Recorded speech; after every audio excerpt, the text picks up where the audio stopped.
Good evening. Welcome to the Township Board of Trustees meeting for Tuesday, December 10th. And Mr. Guzak, would you lead us in the pledge?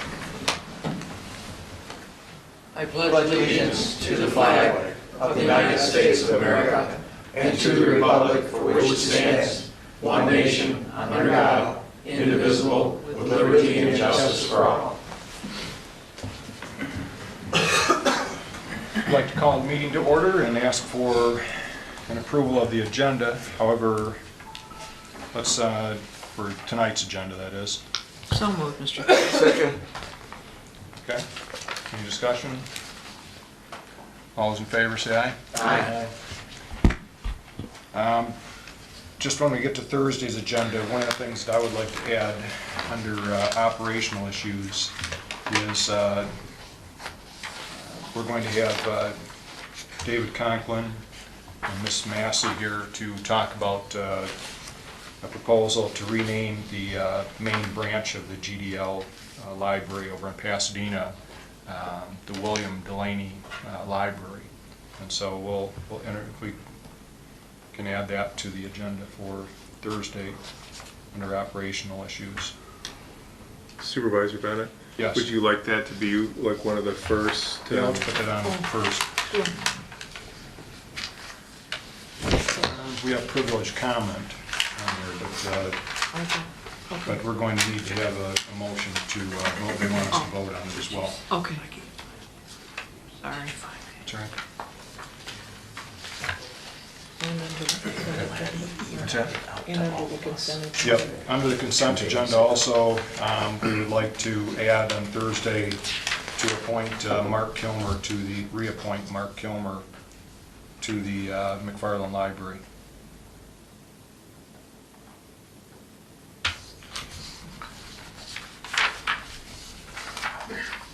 Okay.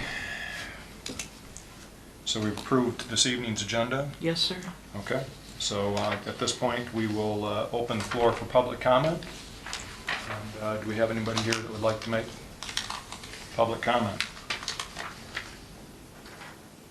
Okay, seeing no public comment, we'll bring the discussion back here to the board. And we actually have a presentation, and Mark Lucero from Rose Pest Solution is here. Tell us how our year went. Good evening, how we doing tonight? I have not seen any mosquitoes in the last Yeah, me neither, so that's pretty good. So like always, I like to come in at the end here and just kind of let you guys know how it went for us, and I'll see if you had any questions on how it went for you guys. Some of this stuff's going to be a little bit of a recap from the July, so just bear with me on that. So April, we started the season on April 15th. We were able to start larvicide on week 1. We did run into no ice this year, which we thought was going to be a good start to the season. Average temps, March created a large snow melt.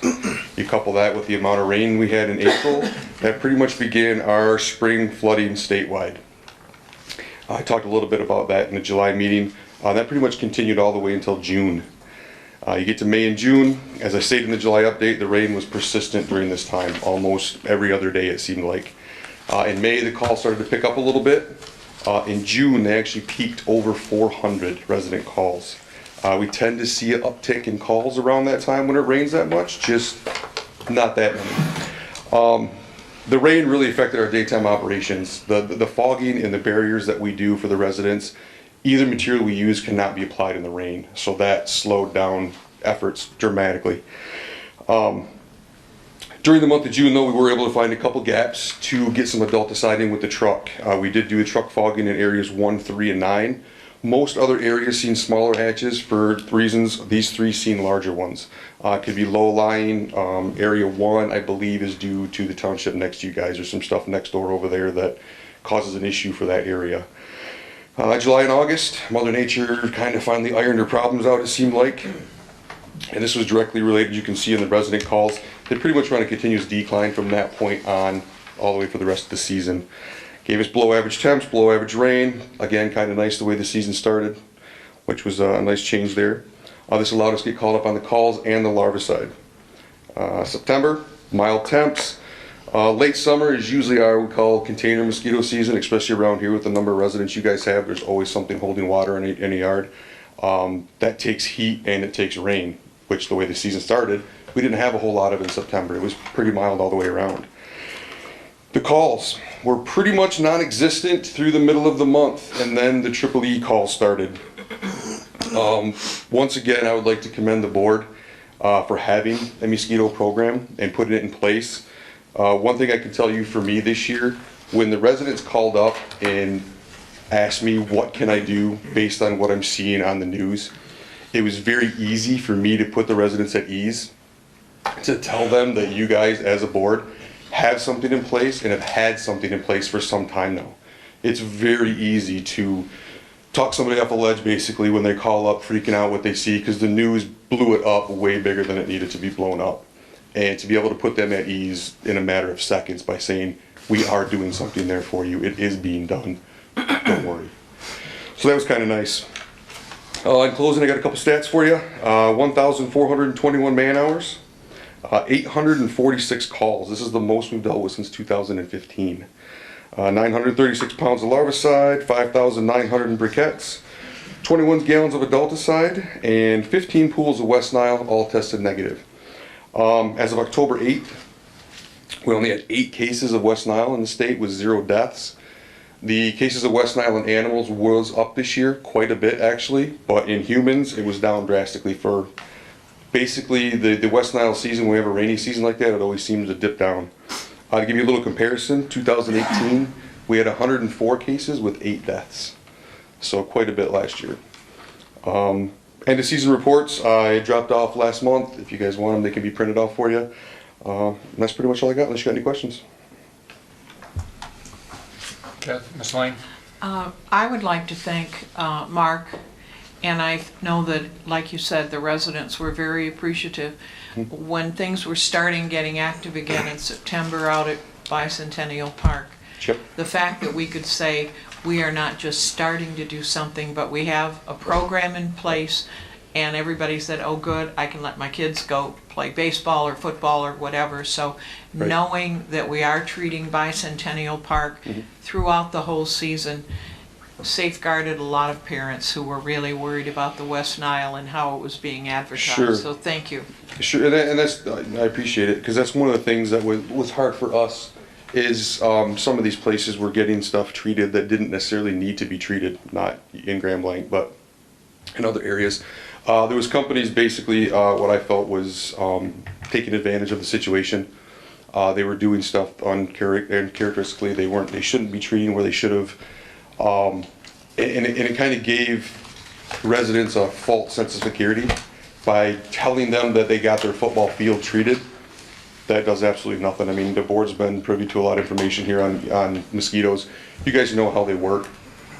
They are out in the middle of a football field.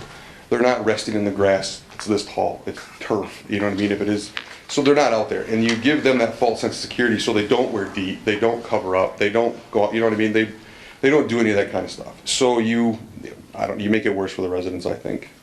So. Mr. I Massey? have a question. Did you say that this was the best year? No. Nope, I don't remember saying that. The best year for Mosquitoes. West Nile, it was a low year. What about mosquitoes?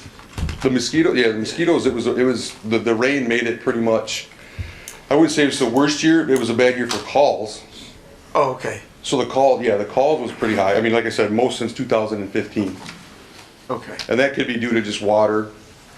You can go through the call log and you can see what people called for, what they wanted treated, what they wanted done. Yep. So what were most of the calls for, do you recall? Nuisance. They're all nuisance calls usually, Oh, okay. pretty much. Anything else? No, thank you, Mark. I think you guys do a fabulous job. I And appreciate it. appreciate the great work you do in response to our residents. I know with all the rain that we had in the spring and into the, I guess it was summer. It seemed like a long spring, but Yes. I know that it could have been much worse had we not employed your services in the township. Yeah, like I said, it wasn't necessarily the amount of rain because, I mean, you guys know, like we talked about before, the Great Lakes are still higher than they normally are. Right. But it was the amount, the recurrence. It was every other day. Exactly. That's what it was. Mhm. So, Yep. So, all right, guys, well, you have a good Christmas. okay, you too. Thanks. Thank you. Okay, at this time, we'll review the board agenda for a meeting on Thursday, December 12th. I'd like to make a motion. What's that? I'd like to make a motion. With regard to that report, or No, something else. is it on the agenda, or It's not on this agenda. That's why I'd like to make the motion. you want to make a motion to add something to the agenda, or, Yes, okay, to Thursday's agenda, or, today's agenda. okay, because we approved the agenda earlier, but I guess we can entertain a motion to amend the agenda. What would you like to amend it to? I'd like to amend the agenda. I move that a stipend payment of $4,000 be paid to each board member, paid out this month. Support.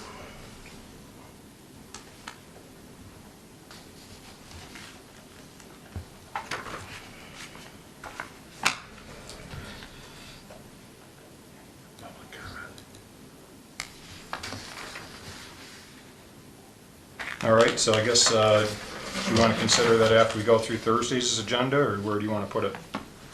Mr. Massey? Well, I thought we'd take it up now. Okay, Well, then Mr. then you have a motion and a second to amend the Okay. agenda. All right. So take your vote and then, okay, all those in favor? Aye. Any opposed? Aye. Okay, so we'll take it up. Go ahead, Mr. Massey. Yes, I move that a stipend of $4,000 to each board member and to be paid out this month. Support.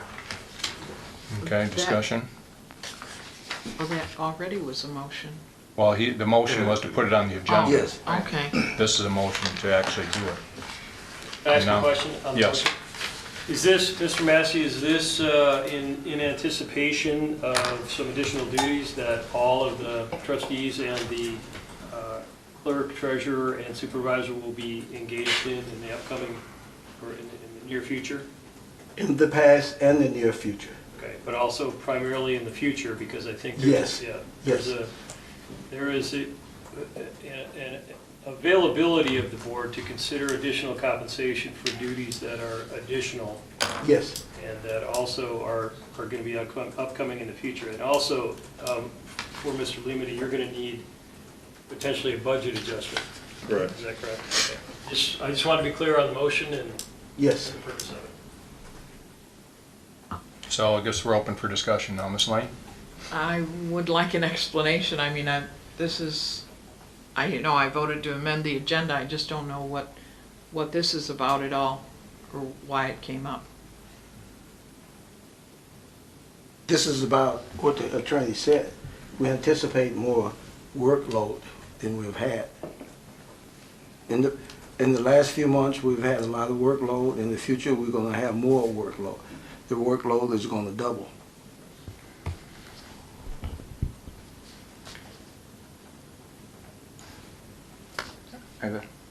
Mr. Mansour? So, let me just maybe get some more specificity around this.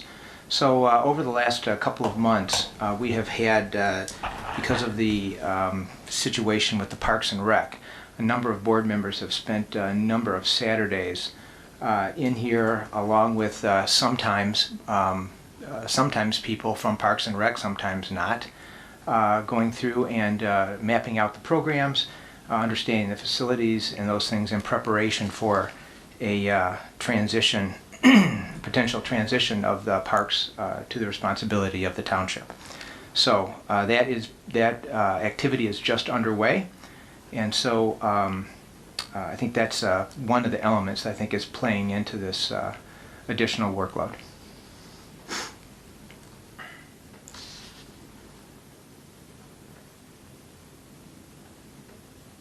I notice one of the things here at everybody's place setting is what is this, Mr. Lehman, a salary survey? Did you? I'm not sure who this is from or where it's from, but is that from you, Mr. Lehman, or?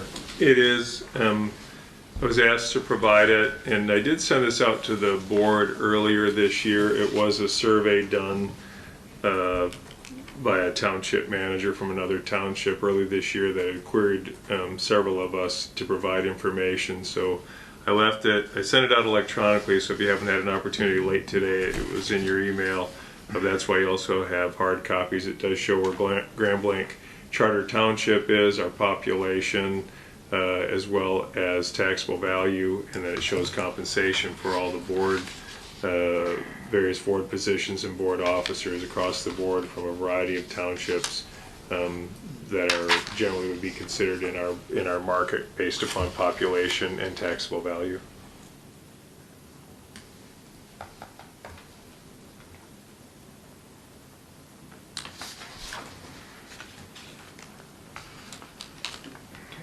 Any more discussion?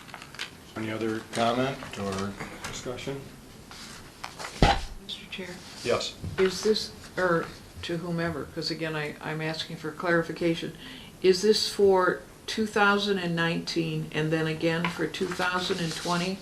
Or is it one stipend to cover 2019 and 2020?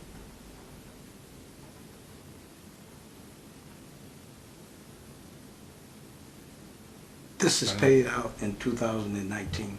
I understand you want it paid out in 2019, but is that to cover the 2019 and 2020, or is it a separate 4,000 for 2019 and 4,000 for 2020? Because I haven't, I'm cold on this, I don't Oh, know. no, this would just only be for 12 months. So it's a Right. one-time payment? Yes, a one-time payment. One time, okay. Excuse me, I think that was part of the requirement here in terms of for additional workload, additional responsibilities. So it would be for the future period. Okay.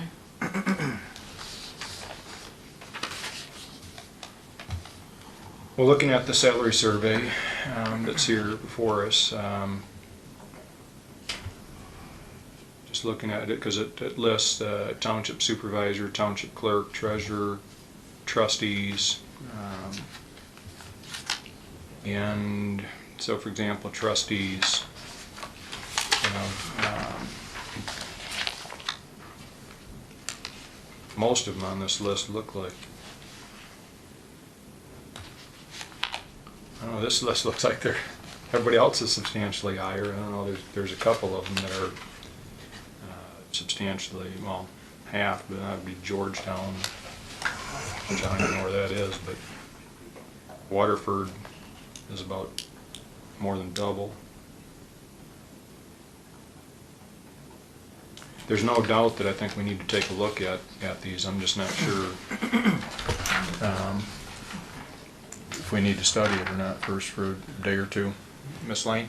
After Mr. Limita sent you an email, I provided you also by email for your information what I received from the Flushing Township Treasurer that he said he had done this year with everybody. So I provided you with that information, and I don't know if that makes any difference to anybody. I'll run through it if you want. So where are we at? Where are we at? Well, here Back. is, Okay, I was just looking for my copies. yeah, I had that one hard copy and I gave, So, with regard to, Supervisor Bennett, yes, there's a large discrepancy of those numbers compared to the ones that were supplied that I assume are current from Superintendent Limita. okay. And the Superintendent Limitas are accurate through 2019. I called and I double checked on some of these charter townships in our area. Yeah. I see Davison Township is 14,1, and on here it's 13,000 for trustees. And on here, it's 14,730 plus benefits, Okay. plus health insurance, retirement, vehicle allowance, cell phone allowance. For Davison? Yes. well, I think the treasurer simply was looking for wages. If the board wanted me to check out all The of the, 2019 Davison Township, they're at $14,730.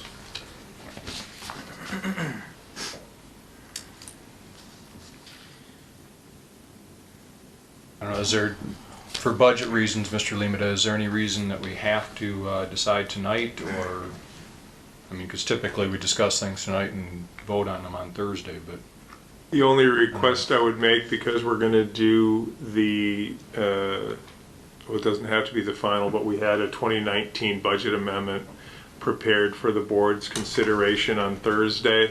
If the board was going to approve it because it is an unbudgeted expense and not planned for, and if it was, I'm sorry, was it 4,000? 4,000. So $28,000.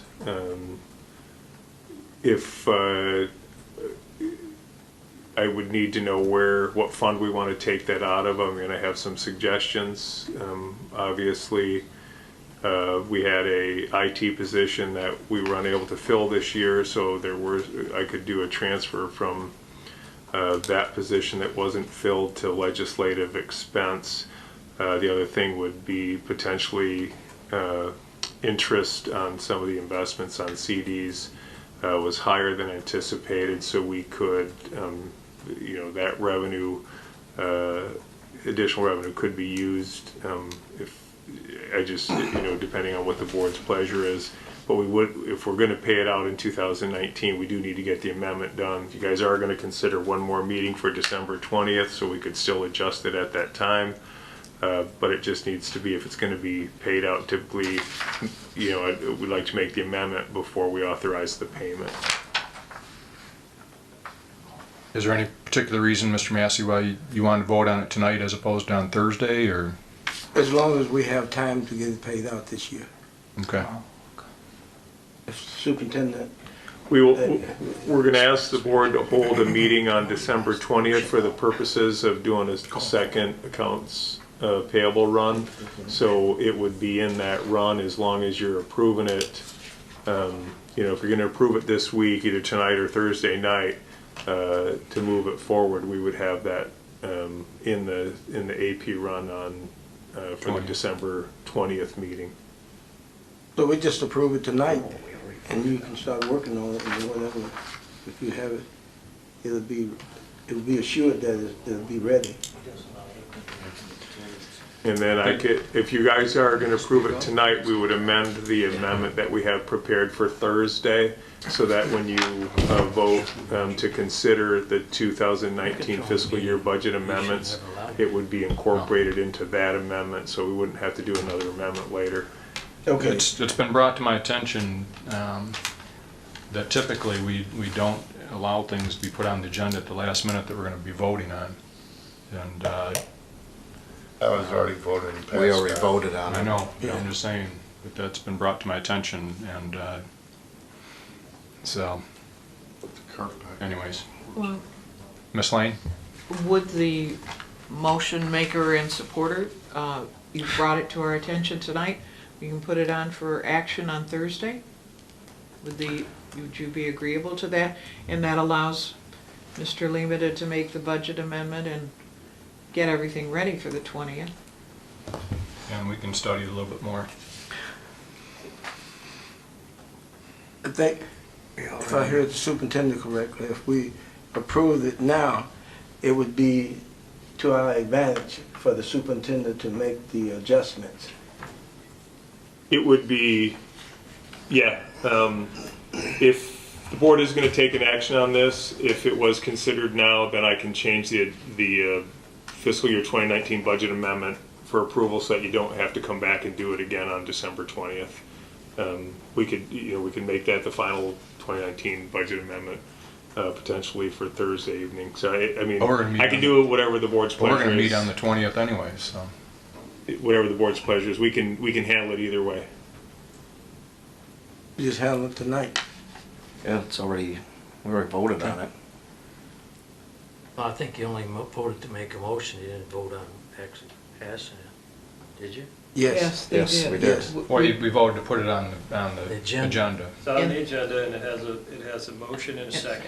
Yeah. Yes. So that's- So you haven't Right now. voted yet. Call for the motion. Yeah. Well, my feeling is that, looking at the survey, it definitely, I mean, we're on the low end of the pay scale here for trustees. I haven't looked at the other positions, but the trustee position, you know, I don't know, what is it currently here? Because you said this one's inaccurate, so right now it is basically 5,700 roughly, 5,700 and some change. And looking at the salary survey, I see, you know, Davison is at 14,000. Canton Township, which is a little bigger than us, they're at 12,000.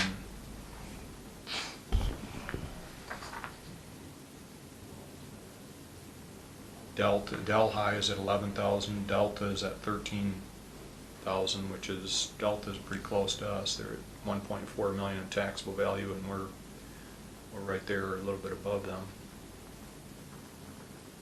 So we're in need of it. I'm just, I guess I'd want to consider it, looking at all the overall compensation and the for all of the board members. I tend to believe we could still get it done yet this year, even if we waited till Thursday, and we can see if there's any other adjustments that we want to make. One of the things we should do, and I know Mr. Laddie and Mr. Lehman have talked about this in the past, was that, you know, we can also look at what the salary is going to be for the next board, and we need to probably look at that, because it's something that we should do during the winter months here, so that after we decide whether or not anybody's running for re-election, that'll already be set. And so whoever gets elected next election, which will be next summer and fall, they'll basically start out at whatever salary we set for the next board. So I guess I would be in favor of studying a little bit, even if it's 24 hours and looking at it on Thursday, but that's just my opinion. But if the board chooses to vote on it, Mr. Atkins? I'd like to see if we could vote out the motion on the table. Mm-hmm. Any other discussion, Mr. Mansell? I would like to offer an amendment to the motion. It has to do with creating a equity in lieu of payments with the elected officials, making it equitable with the employees of the township. Currently, the employees of the township have a $3,500 in lieu of accepting health care benefits. The elected officials, well, the two full-time elected officials, clerk and treasurer, are below that. And I would propose to, as a portion of this motion, amend it to include that adjustment. Mr. Guzak? Yeah, I would just suggest that should be a separate motion and not part of this motion. Okay.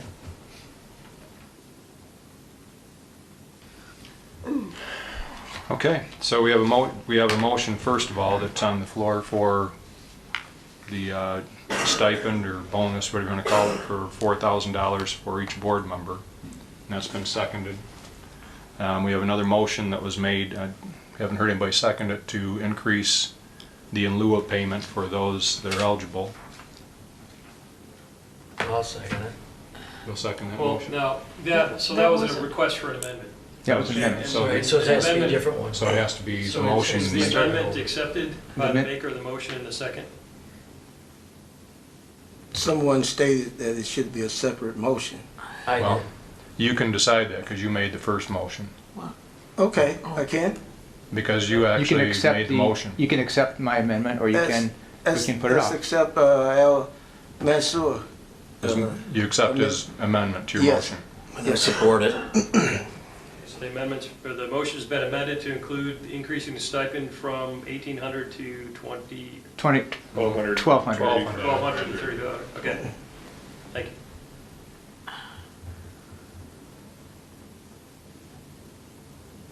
Okay. So any other discussion? Otherwise, we'll call for the vote. I'd like to ask for a roll call vote, too. For this in lieu of payment, That's what we're talking about We're now. It's added to the It's current added to, it's motion. all one agenda, it's all one item. And again, just so I'm clear, the proposed $4,000 is for the trustees. Right. The additional, the in lieu of payment is for for either the clerk or the treasurer or the supervisor. Who are taking in lieu of. So, That Clerk, I don't clarifies. understand the that. trustees, but it's Okay, all board members. that Yeah, just that changed changes. everything that I thought. Right. That's not I I how thought I it was understand 4,000 for everybody. Yeah. it. Is it 4,000 for everybody? Yeah, I think it was for the entire board, not Okay. just. That was initially Yes. the motion that Right. was made and supported, Yep. what I had. And then Mr. Mansour and Mr. Guzak made a motion that the Amend that. trustees would get 4,000 for Oh. additional duties and the, No, I didn't. You didn't change that I didn't part, you change just, that. you just added that you would get the in lieu of. Right. Yeah. The only thing I tried to do was make it a separate motion, I didn't, Yes, that's all I tried. that's all he was doing. They- So it would include, in addition to the $4,000 in lieu of, or 3,500 or 3,800, Yeah. whatever it is. So trustee Mansour suggested a friendly amendment. It was accepted by the original motion maker and it was agreed to by the second to include in this motion. And my understanding of the motion was it was a $4,000 stipend to each board member to be paid in 2019. Yes, And then plus the amendment of the motion was to increase the in lieu of for board members who are provided health care, that it would go from the $1,200 currently to the $3,500 that is offered to all other employees for in lieu of. That's correct. yes. So that's the motion before the board at this time. Slang? okay, I'm gonna make this more confusing, okay? My value system. I, for myself, would decline the $4,000 for additional duties and do my share to help with what you're planning on doing. And I appreciate, so that would be, for me, my value system would be $4,000 for the trustees for their additional duties for the 2019-2020 year as one motion. You can't, if the motion's already there. Well, I know, maybe they'll withdraw or something to get, because I mean, I was caught totally off tonight. I appreciate your accepting my proposal from the last meeting to put the stipend for in lieu of at $3,500. So if you wanted to split them out, I would feel more comfortable. I don't know about, I already said that, and they didn't, Earl. they said no. well, That maybe was already we, brought up and well, and the let's motion's see if still on we- the table. I would prefer to try it again, Earl. Personally, and obviously Earl and I would be more acceptable and appreciate your $3,500 in lieu of, because we don't take health care, and $4,000 for trustees for their extra duties, and it might be easier if we did them separately for the record. If the makers, the amenders, and everybody else wanted to do something else, because again, tonight I was caught cold, I didn't know what you were talking about, and yes, I know this board's commitment towards Parks and Rec, and my personal commitment, and the community's commitment to Parks and Rec, and to do it right as a transitional team, we want it to be A+. So if the board would consider withdrawing their motions and make them those two separate motions, I would be very grateful. Thank you. Okay, so we got a full agenda. This, I've expressed my thoughts. I'm not opposed to, but I want to look at it a little bit further, so.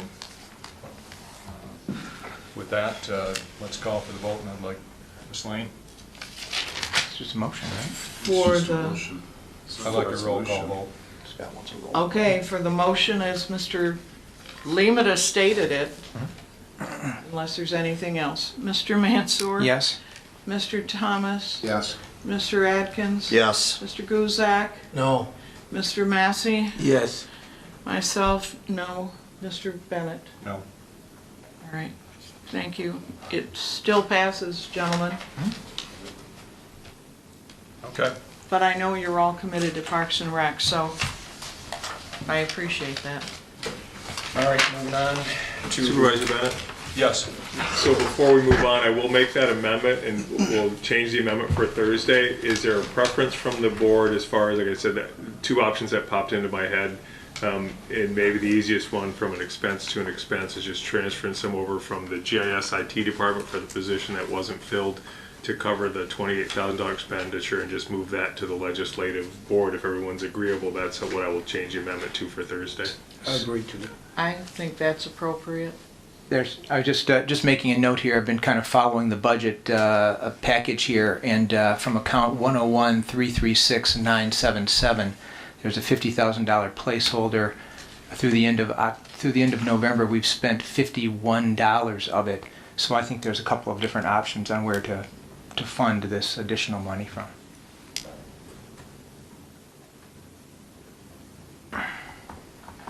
But you would like to know which the board would like to see it come from, right, Mr. So whether it's interest or, I'm not sure what account that is that Mr. Because it was Mansell- already dedicated to employee that wasn't hired, the money is right in the same. That was the fund that Mr. Mansour cited? I'm not sure what the fund he cited, but I know that with the GIS IT What's the department. name of it? This It was is scheduled for wages, so it's an easy transfer from an expense to an expense. That's, Do you know which one? it yeah. This was under general fund expenditures. Ms. Solstack, would you, 336 is the fire department, and that's a millage, special millage, so you can't use those funds for anything other than fire expenses. So what happens with the money that's unspent? for the fire department? Be retained in the general fund and carried forward to next year. Oh, so that'd be we could use that to offset next spending next year. Okay, thank you. Well, it would have to stay within fire if it's from Sure, the fire. sure, so- yes. Yeah. Yeah. Yeah. Okay, good. So, Mr. Lehman, what would your suggestion be in terms of where that would come from? I can talk with Director Sostak tomorrow, but I think realistically, if we have the position isn't going to be filled because currently we have RFPs in that we're considering to do a IT department audit before we filled that position, and that was the delay.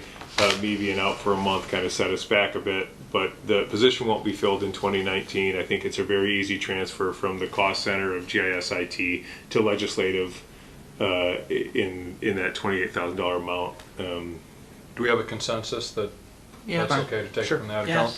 Yes. yes. Okay, Mr. Lehman. Okay, moving on to Thursday's agenda, we're going to have a privileged presentation from our Genesee District Library Director, David Conklin, and our GDL Board Chair, Linda Riles-Massey, and they're going to announce that the GDL's board's intention is to rename the headquarters branch, and a little bit later in the meeting, we'll discuss actually making a motion to that effect. They would like to have, since we have a number of representatives on that board, and pretty much half of the board, they would like this board's input on that name change. And Mr. Delaney obviously was supervisor and very involved here at Grambling Township. So we'll have that discussion. We will also be entertaining motion to approve a number of minutes. I do have some executive minutes here. I take it that the board needs to look at those while we're here Right. today. So we'll pass those down. I give them to you first. and- Okay, all right. So I'll be passing those down. On the consent agenda, we will have approval of the treasurer's financial activity for $723,489.04 in bills we'll be paying.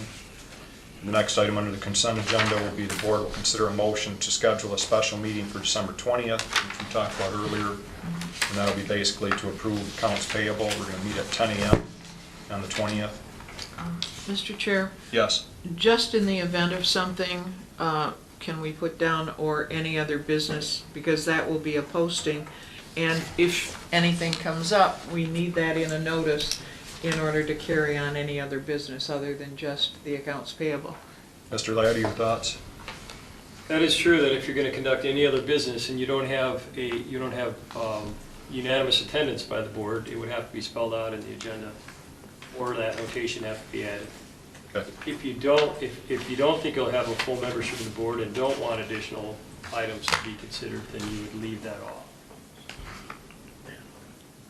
But, I don't know that we'd want to consider other, if we don't have a full Right. board. Nope. but, Mr. Massey? Mr. Chair, my understanding moving forward, we gonna be crunched for time. So whatever we can fit in, we just have to do it on the run, as per se. Okay? So if something comes up and we, as a board, we have to vote on it. So if we don't make that provision now, then we're gonna be out there. Except that what Mr. Laddie was saying is that if we have a full board, we can do that. It's only if we have a partial board that we can't put something on the agenda. That's correct. And then also, you also have the option of having a special meeting with Special 18 meeting, hours yeah. notice. You could do it, you could just do it don't right on top of it Yeah. if you wanted to. So it sounds like, I don't know, is there consensus to leave it as printed? As printed. Okay. Okay. Item C on the consent agenda is that the board will consider a motion to approve the proposed job description for the Parks and Recreation Director. Under public hearing, So just as a note here, I would not like to have that on the consent agenda. okay, Okay. we'll move it to operations. Chair, Yep. I And have a then- question, Yes, if you don't mind. Oh, have you finished? with that item, or Yes. I was just gonna add, we're adding one more item under consent agenda, and that was to Appointment. reappoint Mark Kilmer to the McFarland Library Board. Yes, but I have a question about the Sure. consent agenda. Yes, I was under the impression that the consent agenda, we approve everything at one time. yes. So what, when you say you have a motion on two of them, just as it's written now, and not a motion, you got a motion for A, you got a motion for B and C, and no motion for A. Well, yeah, I don't know. I'm not sure why it's written like that, but we can change it. Basically, we make one motion to Yes. accept the consent agenda, you're correct. So I don't know, we'll have to look at wordsmithing that a little bit more, maybe. Maybe it doesn't need Yeah, to say. I just delete that from the minutes when you make the Okay. motion to accept the consent agenda. Okay, It's just one it's motion. just a typo. Well, we probably should be clear on how we word that. Yes.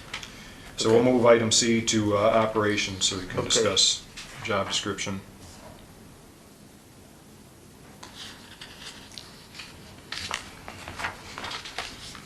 Under operational issues, on Thursday, we'll have, the board will consider a motion to approve the 2020 budget adjustments since September 1st, 2019.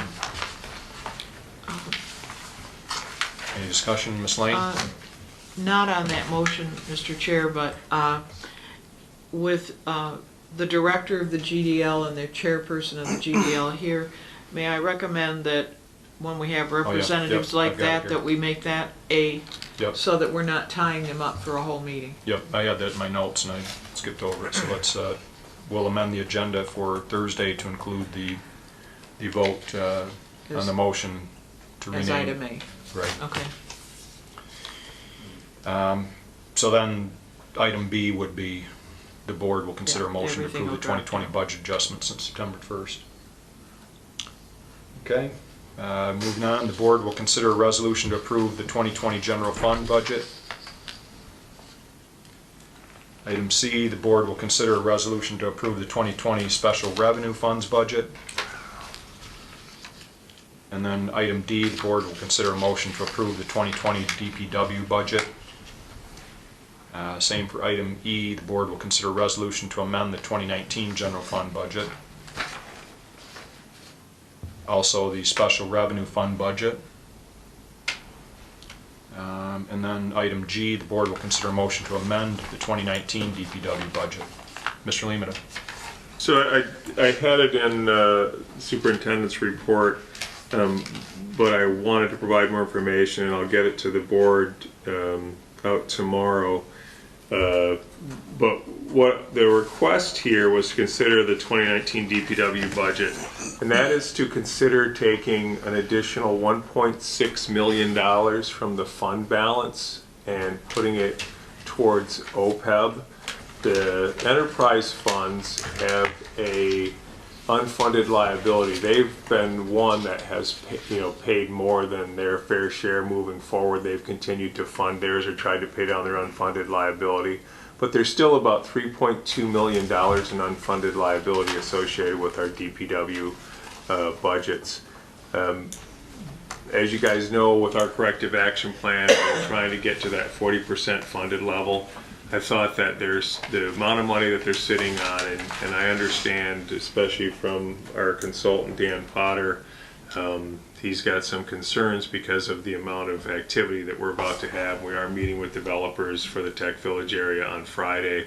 It could be moving faster than we had anticipated. But I still believe that out of their fund balance, that $1.6 million transfer to OPEB is going to go a long way to getting picked up in the actuarial valuation that we'll have done as of December 31st, 2019, to move us closer to that 40% funded level, which gets us out of that corrective action plan. So I would like the board to at least consider that. We do have the fund balance available. Director Sears doesn't share the same concerns and does support my request to the board and it still would leave them with a $1.6 million unfunded liability towards their retiree health care, but it would go a long way. We're going to wipe out a quick half of what their unfunded liability is and really help us move towards that 40% funded level that we want to get to. Mr. Massey? Mr. Chair. Yes. A question to the superintendent. That corrective action plan, that's what you sent to the state? Correct. Okay. Mr. Mansur? Mr. Guzek. Mr. Guzek? Once we finish this question, can we go back just for clarity, just to go through each one of those, because we are amending them. I know they're simple items, but if we could just walk through each one of those. Sure. Each one. Yeah, let's finish up with this and we can go back through them. So it's my understanding that we, Mr. Chair, we have 2 or 3 different OPEB balances, unfunded liabilities. And I'm just, the question I have is why did we pick this particular one to fund over the other ones? Does it get us out of trouble quicker in one area, or how does that work? So We have the money. When you look at the amendments, we are, we're taking the fund balance. We keep that reserve of 12 to 15% as board mandated, and then we look every year at what we have available, and we use that to pay it on OPEB. This year, it's an additional $1.6 million. Enterprise funds are separate, obviously. We're taking out of the general fund for the $1.6 million. It's the business type activities, the enterprise funds, that I'm requesting that we just kind of do the same thing, $1.6 million out of their fund balance.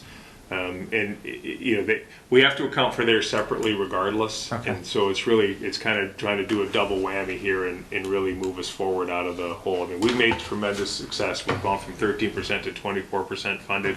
I'm trying to push us up into that 30% funded range. The best part is that it gets picked up in the actuarial that we're going to have for the end of this year, and that will go a long way. If we have to file an amended corrective action plan to the state, we can really show, like, look, our plans work and look at the impact we've had. And again, they have the funds available right now. I wouldn't be doing it if it was going to leave us short. We had to bond it. So in short, basically, it's just a transfer within the DPW liabilities. Correct. To handle that, as opposed to fire or police or somewhere else. Yeah, you're correct. We've got police. You saw police, general administration, fire, and then DPW. Well, police, fire, and general administration are all coming out of the general fund. DPW comes out of the enterprise funds or the business type activities, so that's the difference. Thank you. So, Mr. Limited, while we're on that, if you could, just for the public, I think, why do we want to get to 40%? What's that? I mean, why do we want to get to that point? I mean, we want to get to 100%, but because of Public Act 202 that was passed in 2017 by the state, we have to be monitored and work with the Municipal Stability Board, and we requested a waiver. It was turned down. We filed a corrective action plan. Right now, that corrective action plan doesn't necessarily have any teeth in it, but if if you're slow in responding, the one thing that the state has is the ability to withhold revenue sharing dollars, which is our number 2 revenue source. So we really want to move ourselves out of the potential of even having to file a corrective action plan, and that's why that 40% becomes important. Once we get to the 40%, we won't have to file a corrective action plan with the state any longer. Right, okay. How far will this bring us up to that, you think? It's got to be actuarial determined, but along with our investments and how we've been doing, I'm hoping that we're at least up in, to 30% or close to 30%. We just have to maintain the course of action that the board has been directing us on. It's working. It's just that we were pretty far in the hole when we started, but we've made incredible progress, and this is going to push us. I mean, we've put more than $1 million towards it every single year. This year, 1.6 million. We have over $1 million planned for 2020. As long as the economy and our growth remain strong, we're taking all that available sources and we're getting rid of that legacy costs that were left behind from prior boards. Okay. Okay, let's, so that was item, let's see here. Item G that we covered. So jumping back up to what will be item B on Thursday's agenda, the board will consider a motion to approve the 2020 budget adjustments of September 1st. You want to cover that, Mr. Guzak? Right, if they could, it's summarized in there, but if you could just go through that for the clarity of the public, or why we're making the adjustments. So, I don't know, did you want to go over it, Ms. Lehman, or we want Ms. Olstack, or? Either one of us, Kathy, if you want to approach the podium. The adjustments that you're seeing are based upon the discussions that we've had with the board as part of the 2020 fiscal year budget review process. So you'll see that the revenue really stayed the same.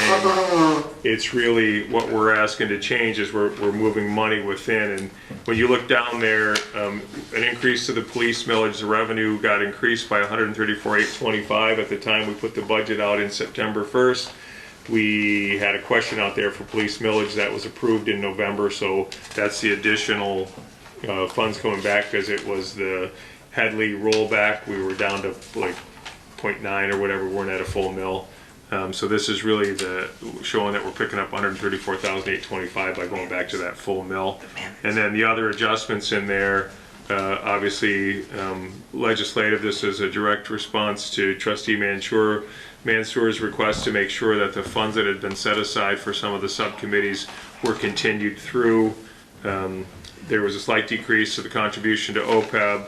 The board task force, miscellaneous consulting services, the library adjustment that we discussed last time, and then the increase to healthcare and dental based upon the new rates.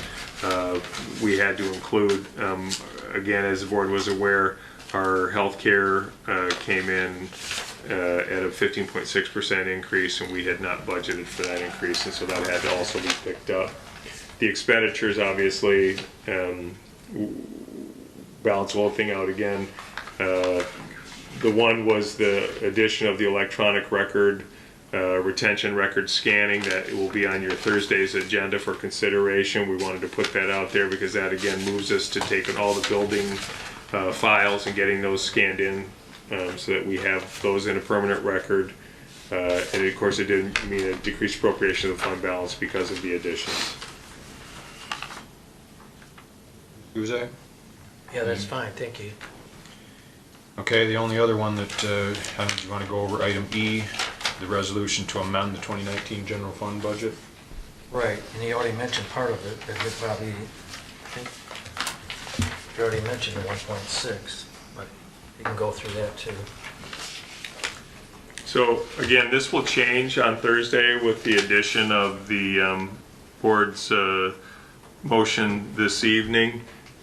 So we'll have to make that in here as well. What you really saw in the 2019 general fund budget amendments were to account for the bond proceeds of the Green Valley Special Assessment District paving project, the fund balance appropriation that I'd mentioned earlier of the $1.6 million that were taken from fund balance and appropriating that over, and then the OPEB contribution was originally scheduled or originally budgeted for $487,000. We're adding in the $1.6 million, and that's going to change that, amended budget to $2,087,151 to put towards our OPEB contribution for 2019.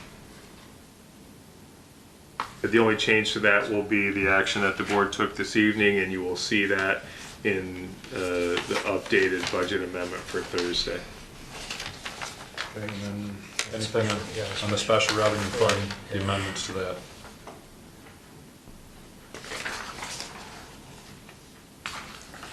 Special revenue funds, you look at the special assessment for solid waste.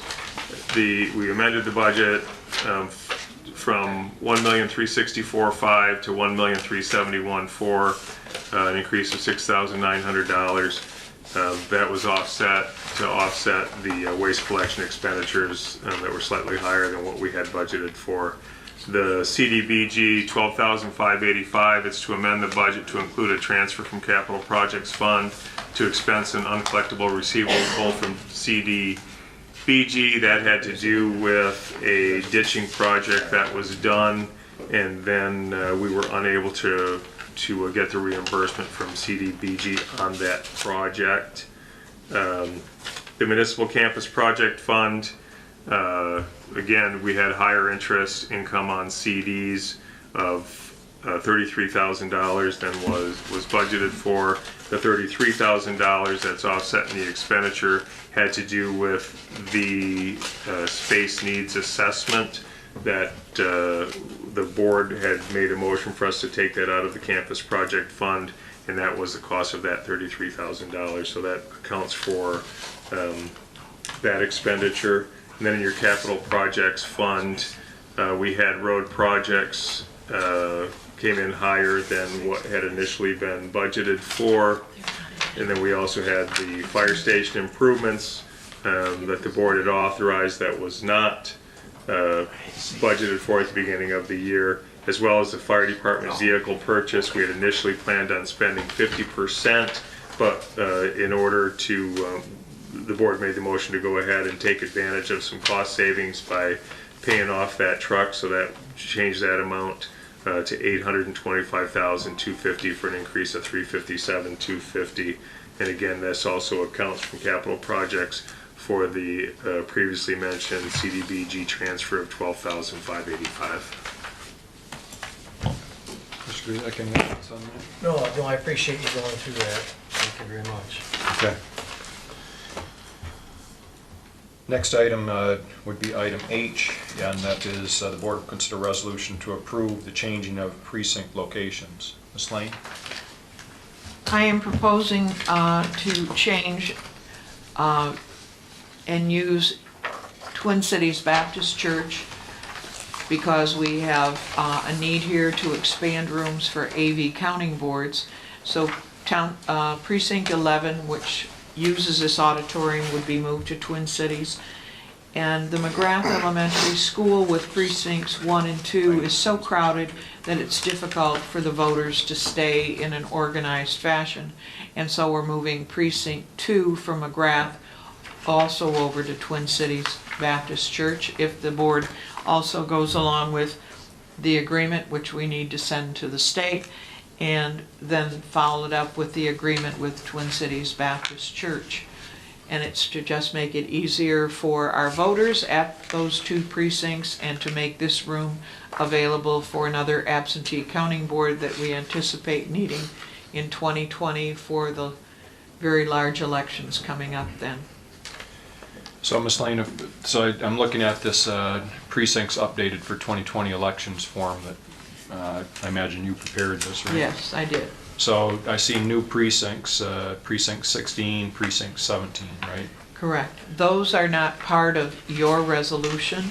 The state law has the election commission approving those 2 creations, and the agreement with Twin Cities could have been done with the election commission, but you chose that the board preferred to do the agreement But again, in those instances, especially in the southern end of the township where we've had development, the changes were made initially in 2012 after the 2010 census, and now I think we have to make these changes so that everything works more smoothly for everyone in 2020 for those 4 elections. So is it a state guideline or what? I heard the number thrown out of like 2,900 voters The per precinct. current law, and there is discussion of changing this, but the current law says that we cannot have more than 2,999 voters in any precinct.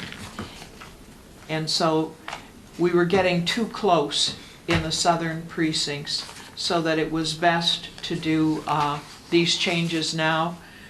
And so we've gone through it. Precinct 16 will look very small to all of you, and it will have roughly 1,500 voters at this point. It's at Fenton Road, north of Grand Blanc Road, and west of the expressway. It's all of the apartments, Thornridge, Heatherwood, and there's even more being built in that location. And my anticipation is we needed to move it now in preparation to make the other precincts work better.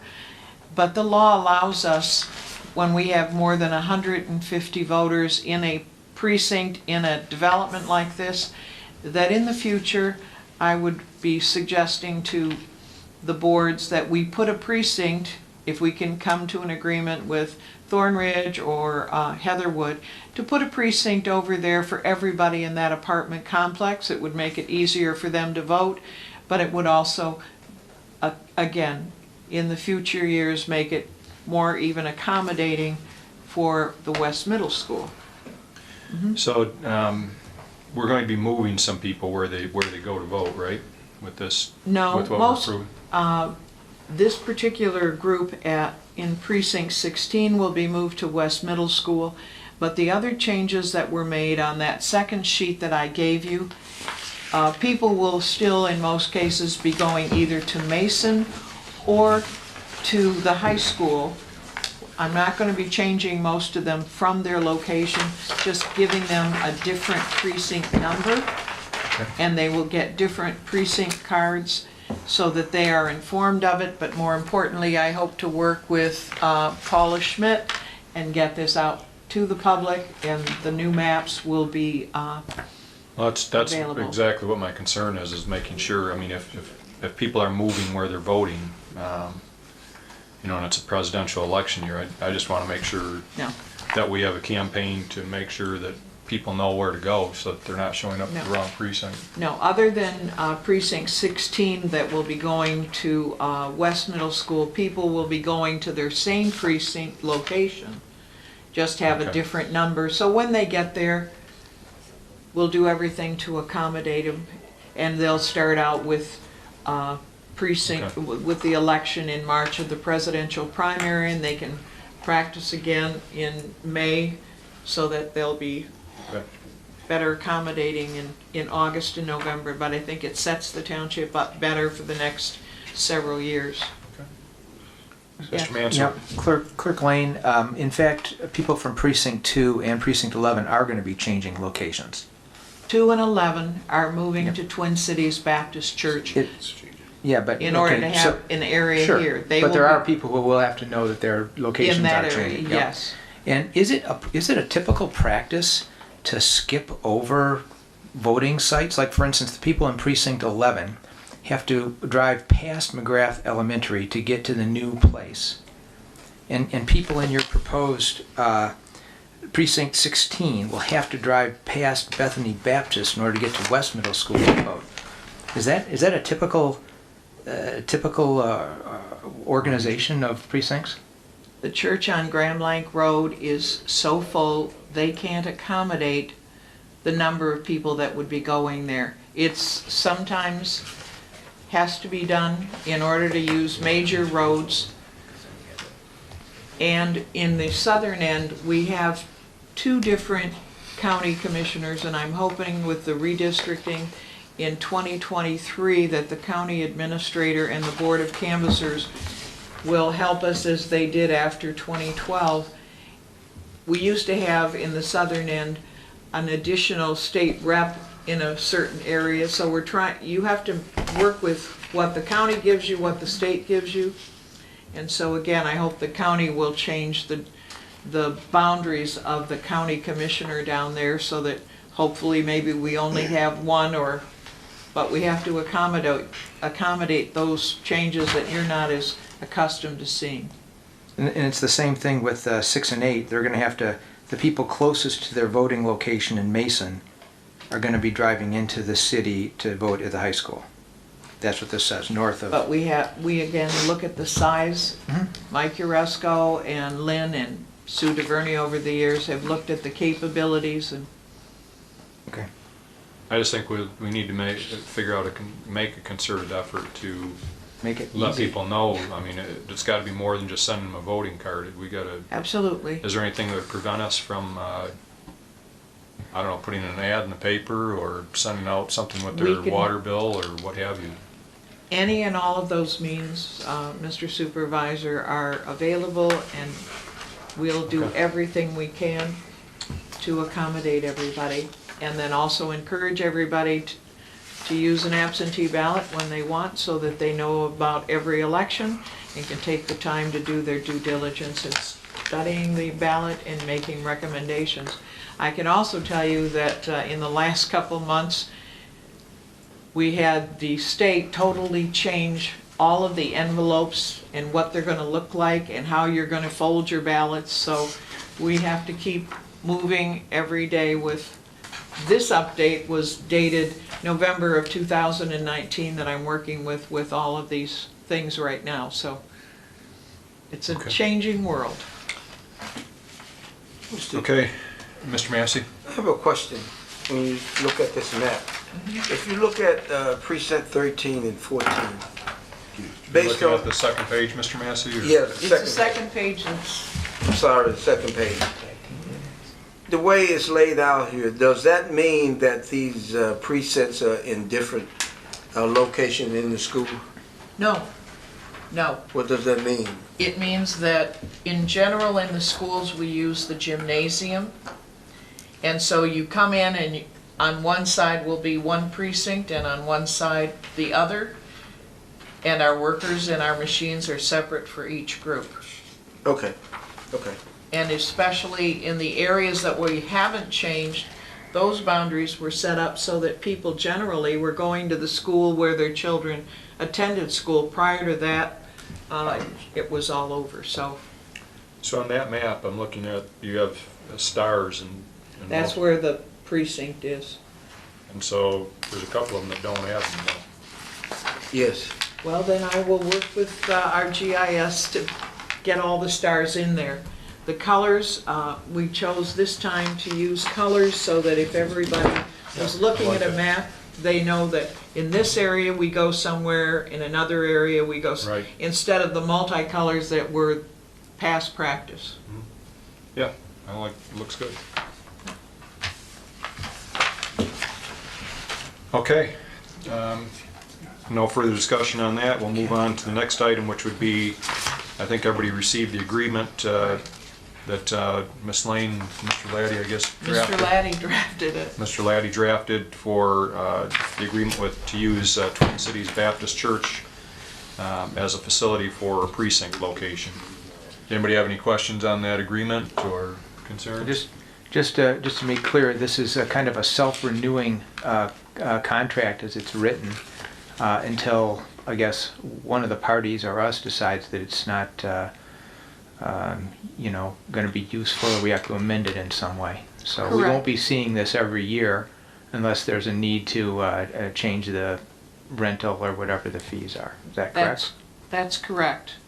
I had approached Great Lakes Baptist Church on the south side of Maple Road, west of Saginaw, and when I went in there, it was just before they decided as a congregation to sell their facility, so their facility was out of the question. So this keeps it, people that came to the township just park in another parking lot, and instead of going to McGrath, They just stay at Twin Cities, and they've been very accommodating, and staff has been over there. We've looked at everything, and we're set to go. Mr. Massey? Yes, thank you, Mr. Chair. I have a question for the clerk. Do we have contracts agreement with all of the churches? No, we only have the one other church on Bethany? Grand Blanc Road. We've never had agreements other than calling the schools and calling the churches and saying, we're going to be needing your facilities on the dates, and that's been one of those historic goodwill handshake things that has gone on. But I thought, Madam Clerk, that we had a discussion here at one of the board meetings that we were going to get agreement from all of those outside entities, such as the churches. I thought that was the discussion. I didn't understand it that way, but I'd be glad to have Mr. Laddie, and we can change the name of the church and the address and take it over to Bethany Baptist, and they have always been so cooperative, so I'm not concerned, but I'm willing to do that if you want. Yeah, and I don't know that, we have great concern, but it's good to have, a clear understanding on both parts. They change administrators or Yeah. ministers or Okay. what have you, and all of a sudden they have no idea, what we are But- supposed to be doing. But Mr. Chair, let me ask you a question. It may be to the attorney. When we go into a church for whatever reason to have a precinct, to establish a precinct there, what happens? Do we incur any liability if something coincidentally happens that we have not planned for, and over the years we've been very lucky?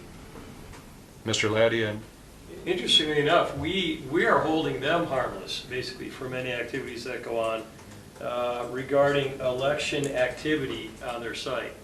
One of the things that we have as a responsibility is to make sure that that site's appropriate for us and for our voters, right? So we have a duty to inspect it, and if we found that it wasn't appropriate, then we would have to take some sort of emergency action. But basically, we're saying to them, we're going to bring a bunch of people in here, we're going to use your property, we're going to hold you harmless, or we're going to indemnify you if somebody slips and falls during this election process. We're going to be involved in that liability issue. And I think that's a fair trade for inviting the general public to come in for this activity. Also, the other thing is they have to, it's kind of important because there are regulations regarding where people can be, signs, things like that. And so it's pretty good, it's very nice of the locations to allow us to use their property for voting. And because it's a pretty big imposition, and it can be a bit complicated. Let me ask you a question, Attorney, Mr. Chair. yes. If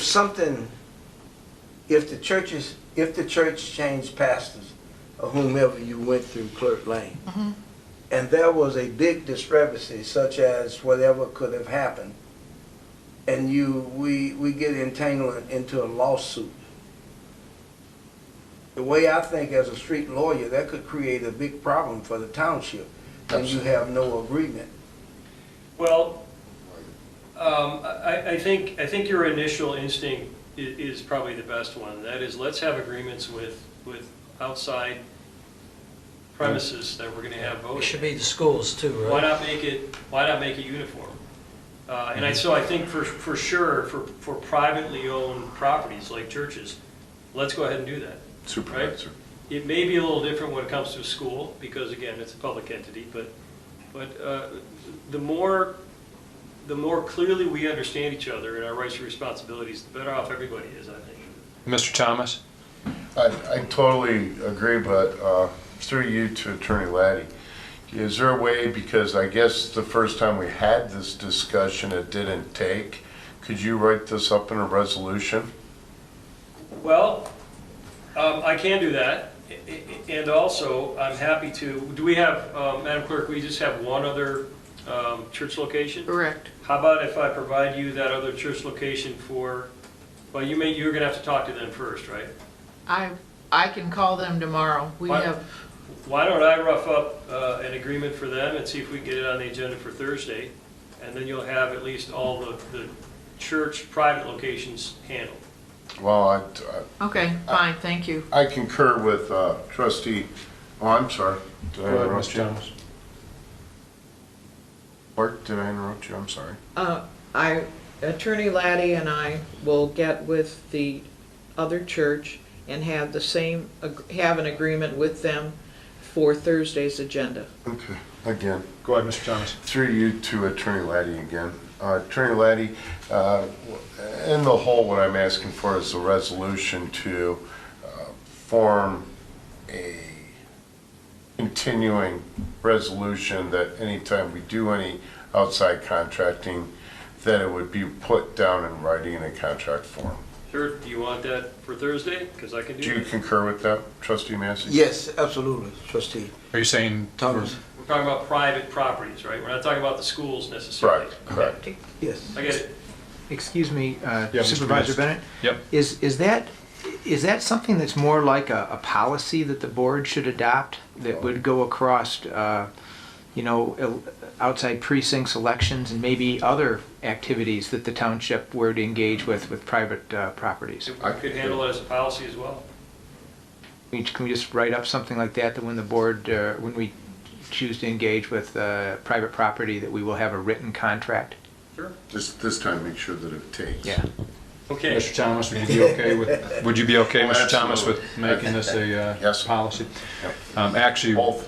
regarding policies, Mr. Limita is preparing all the policies to make sure that they look uniform in terms of their presentation, but we're planning on having those available probably to give it out to the board before the end of the year, right? And then if the board wants to consider those again in January, we'll put it back on the agenda. Okay, so we'll be voting on those, and A resolution. Mr. Guzak? Yeah, I just had a question for Mr. Laddie. I know you mentioned that, private properties, we need it, and on schools, it sounds like we don't need it, but there still is liability there, so wouldn't it be prudent to have one with the schools? I think we should offer to have one with the schools. The only thing I'm thinking is I don't necessarily want to change the nature of our relationship unless they're comfortable with it right off the bat. Well, that's fine, I know you had reluctance to change it, but I was just trying to find out what the reason was. And I feel that a government-to-government transfer of use is a little bit less. But there's no contract, it's a handshake thing, and we've said all along we can't have handshakes. So, Let me put it to you this way, there are degrees of handshakes. Okay?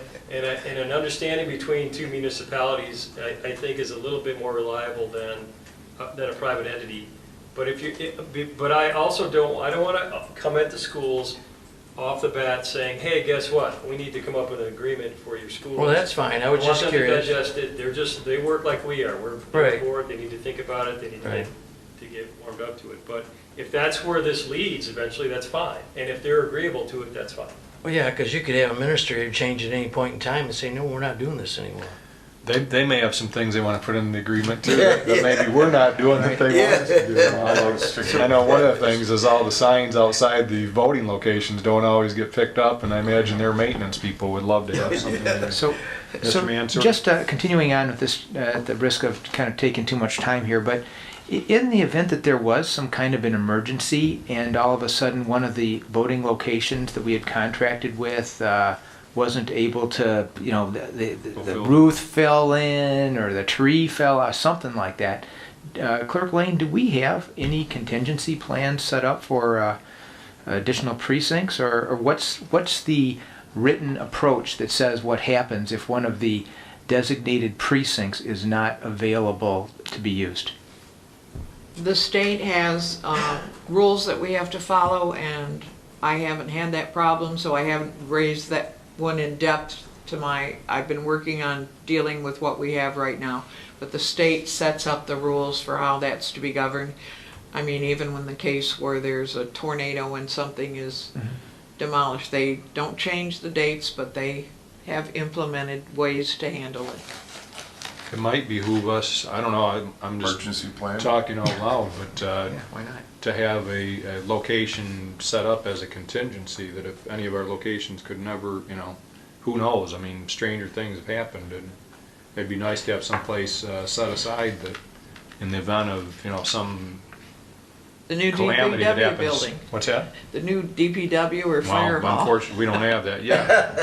I'd hate to send people to a garage to vote, but if there's some other school or church or something like that, you know, even if it's, I don't know if we could go into the city, I guess we could, we send people into the high school to vote, but I if will there's a look up church- those rules and provide them to the board so that you're better informed, but I would also indicate that we do have the station down on Baldwin Road, which might be inconvenient for some people, or the station here if we need to. I'm sure there's plenty of options, we just like to have something that we Yeah. can kind of Be rely glad on to and see. work on Yep. that with the Thank you. board. Can you have it at Ed's house? Okay. Mr. So Chair. we're ready to move on? Okay. One Ms. step. Massey? Let's take it another step. Central. I think you should be working with probably the superintendent, for the plan that he's gonna come up with. You mean the Which agreement? plan? The agreement that Mr. Laddie's coming up with, or? Well, the agreement, again, the agreement is going to look very much like the agreement you have in front of you tonight, but the resolution would identify, again, the obligation to have agreements with any outside property use. Okay. Private. For private, and then also, though, I think we want to maybe look at developing some sort of longer standing and wider policy regarding our use of private properties for other purposes. Right. Do I have that, am I saying that I correctly? believe that's consensus. Yeah, I thought we were gonna actually go for the policy versus a specific resolution. I thought that's where we ended up. I thought we were gonna do both Oh, resolutions. I thought we were doing both, too. That's fine. Why not? I thought it was just policy, but I Yeah. guess you want to do both. again. I would think a policy would be more than sufficient. Well, I think that we should do both. We can do both. You do both. concur? It's fine. Yeah. I don't care. What? Okay. Okay, All right. we'll do that, Done. and Ms. Lane will also be working on looking at contingency plan for the future. great. Okay, item J, the board will consider a motion to award a 5-year contract to Granite Inliner, Inc. And they're formerly known, Mr. Sears, as Liquiforce, which we've been working with for years, for trenchless sewer rehabilitation activities, and authorize township superintendent to negotiate and execute all related contracts and documents. We spoke about how we maintain our sewers a couple weeks ago, and that it's critical to maintaining it. What's new here, Mr. Sears? There's nothing new here, actually. This is well, besides the agreement itself, it's a 5-year agreement with Granite Inliner, like Scott mentioned. For several months now, myself and my assistant director and consultants have been researching this, trying to figure out the best way to move forward with renewing the contract with Liquiforce, or Granite Inliner, as they're now called. We have been negotiating with them for just a contract renewal for 1 year, and then this came up. The city of Dearborn Heights recently went out for bid, and it's almost identical to what we do, so it made sense to us to use their bidding process and their bid tab for the 3 major contractors for this type of activity. Granite has been our contractor since 2003. I think you see a memo in there from my assistant director Boggs on some of the history that we have with them. They're very good at what they do. They know our sewer system very well. They know our procedures, our policies. They know how we pay the bills, and we work very well together. So our recommendation is to use the bid that presented here and present them with a 5-year contract. There is some more negotiations that need to happen, and with your authorization we would do that, and then hopefully come to an agreement. So our purchasing policy allows us to use another municipality's bid? Correct. This is like what we do with My Deal or Oakland County Cooperative Bidding. And I do that a lot of times with them because I just let them do the work. They bid it out statewide, which is what City of Dearborn Heights did. They used BidNet, just as I would do. And their bid specs were prepared by Wade Trim. Mine would be prepared by Rowe Engineering. So, yeah, our purchasing policy allows us to use other bids as We're ours. actually, we're saving money by using their bid because Correct. we'd have to pay an engineering firm to actually, and I'm sure It, that's it not would free. be, and I did get some initial numbers, it'd be about $7,500 for Rowe to prepare the bid specs. Because there are some engineered drawings that go into it, some specifications. But we're So- saving some money by using it. Mr. Mansur? Yep, so, but Roe is looking over the contract, just to Absolutely. be sure that it's, Every meets step our of the way. specification, Yep. right? So Yes. they are spending some time looking at it. Absolutely, we did Yeah. send them Wade Trim's bids. Okay. Yep. And the other thing is that I asked this in the email here. Basically, what we're saying is that although this Liquiforce is bought out and things are changing, we're not expecting the net change to the overall. We're not expecting a change to the overall budget. Correct. Okay. Where some, because it is a unit pricing contract, so for certain activities, we have a certain price. Some unit prices increased, but some unit prices went down. The big one that went down was point liners, which is the majority of our work. Grouting did go up from $50 to $100 a joint. However, that was gonna go up no matter what. They did tell us even if we did a 1-year contract extension, they were gonna have to raise that price because we've been getting such a good deal. This is a 5-year contract with the option to extend it for 2 years at the end of the 5 years, so. Mr. Guzek? Yeah, I might have missed it, but I tried to find the actual dollar amounts in there and I couldn't find it. I didn't provide that, because why I it's couldn't somewhat find of a confusing document, and I tried to simplify it, but I couldn't. If you would like that, we can keep on working on that and Well, I provide that just- to the board for future My reference. question was, we know what we're paying. Is Right. there any way to get what Dearborn was paying, to see how much of an increase it is? Because Sure. can you at least give us a number that says, okay, we're paying $10,000 and now it's gonna go to 15? Yeah, no, I can send you the Because unit we only pricing. work so much per year, so I know, you know what stuff you're working on, so you should be able to tell us how much the increase is, because we need some Well- type of number. But I couldn't really tell you what the annual increase is gonna be because it's different every year. Well, you can The- tell the us scope on- of The scope of work is different every single year. I can tell you what the unit price is. Yeah, the unit price, that's I can fine. tell you that we're gonna pay $100 a grout joint, but I can't tell you how many grout joints we're That's gonna fine. do within the next 5 Yeah, years. because I know our because- budget adjusts that with our budget, because sometimes we have a higher budget, sometimes we have a less, but at Right. least we could see the dollar amounts Sure. and what the actual fees are, because if we go by this, then We've been working on that, we can definitely send it out. And Jeff, you usually allocate a set amount every year in your Correct. budget that says we're gonna do $300,000 worth of work. $300,000 every year for this type of activity. I don't think we've met the $300 threshold yet, but we've been close a couple times. We got a question, Mr. Sears, about this. So it takes us 5 years to get through the entire township, right? 5 to 7 years, I would say, Okay. yeah. So at some point, do we have the entire system done or? We've been through the system, this is our 3rd time now. Oh, is it? We've Okay. been through lining and grouting and Okay, everything. I mean, we've cleaned and televised it several times over again, okay, but we're almost done with our 3rd time through now. all right. Mr. Chair, Yes. I have a question for the director. Director, what methods do you use to determine which company has the latest technology? Well, I mean, we look at both of all the competitors. We stay pretty up to date on, these different contractors and what technologies are available and what everybody is using. The method isn't different between contractors per se. The equipment isn't different. It's more about the services and what they offer to us. Granite has the ability to offer us project management services where they take our videos that we make, they review them, they suggest what repairs we make, and then they send us over those suggestions and we tell them what we're actually gonna do. And then they have the ability to actually take the GPS data of all that stuff and integrate it into our GPS system, or our GIS system. So, and they're working in our InfoMaster system also. So Granite really has, they're able to offer a lot more services than really any other company in Michigan. And we have a history with them for quite a few years. Absolutely. Mr. Guzak? So were they the low bid of the 3 that were bidded with this other company? They were lower than, They weren't the lowest bid. Well, again, it's by unit pricing.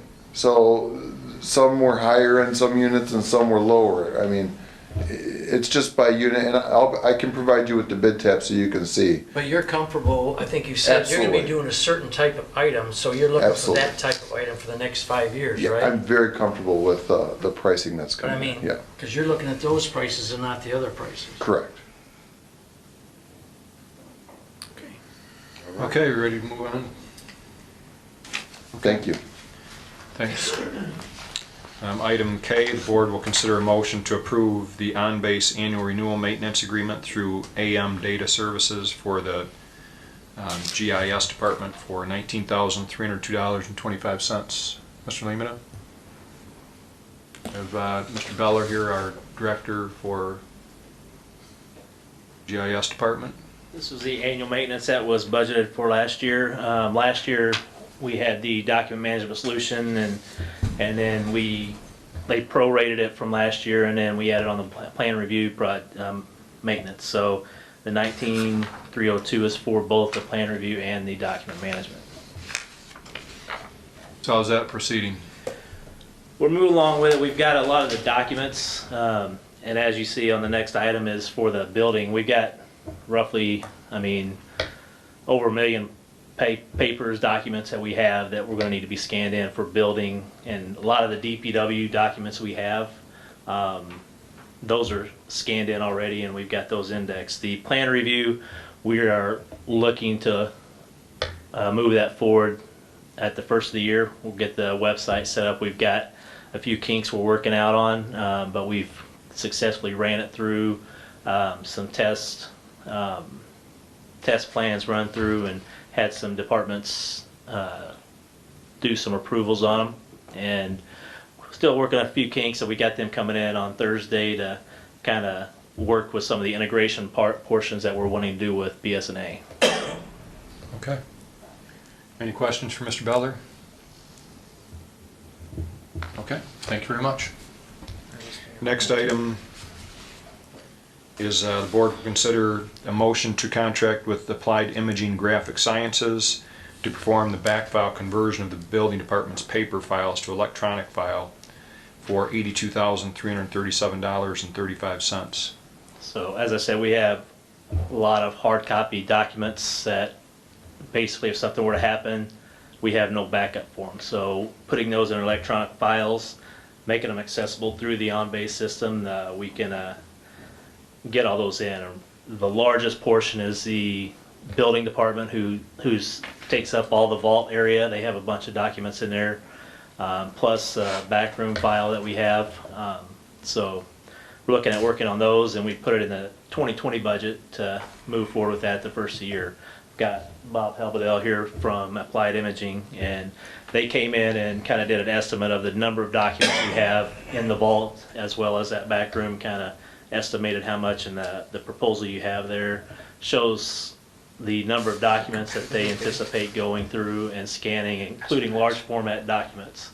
And once we get that in the system, we can, through app enabler and everything, through the on-base system, be able to retrieve those by clicking on a PID or an address within the BSNA module and pull those up quickly. So it'll save time with FOIA requests, save time with having to go back and retrieving those documents. So it's possible that the fire department could bring up, let's say, a building on South Holly Road.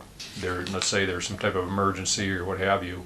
Yeah, we'll be able They to- could click on it on the way there even, Right. and see a layout of the building and see where the, potentially Yeah, and all those, explosive. any documents that we get from the planning and zoning department or building department or DPW, they'll be able to access. Okay. Mr. Atkins? 2 questions. One, so what happens with all the paper documents afterward? Does this company dispose of them, or do we have a... It depends on what our retention policy is. As far as hard copy, we can have them stored. I know we looked at either renting a storage or if the hard copy has to be saved, then we can store them. The problem with, I mean, we might legally have to store some of them, but the problem is accessing them when they're stored. You know, I've seen some townships, you know, and it's, I don't know, I've seen some of our storage, and probably a lot of it we could get to, but the older stuff, you know, Yeah, a lot this of the makes older it much stuff. more accessible. Right. But I don't know, Should Mr. we- Lemata? Some of the issues that we have, especially when it comes to building records, is those ad-builts have to be kept in perpetuity. Because that building exists, we have to have the original as-built plans as they were delivered to us. There's been some concern about moving this, you know, what do we do with all the paper when we get this thing converted? One of the things is we keep them because we have to have access to them, which is where we first started exploring this, because we're busting at the seams for storage, and then those rolling files even are prohibitively expensive to continue to try to expand. So can we get rid of them? I don't know that we can get rid of those paper copies, but we don't have to have them accessible in these files. We can store them into cold storage. We don't have to use them in here. Like I said, we're busted at the seams, and so having them, the ability to access them electronically is everything, because we no longer have to worry about all this, the two storage units that were storage areas that we use now to hold these things, because it literally, I mean, everything that's ever been built, we have to keep a permanent record of that as-built plan as approved. Question? Mr. Mansur? A couple of questions here. So really, I think when we originally thought we were approving this, it was because we were bursting at the seams and we couldn't hold the documents anymore. But what you're really saying is that we have to hold them in perpetuity, and so it's just a matter of where we store them, maybe off-site or in a different place.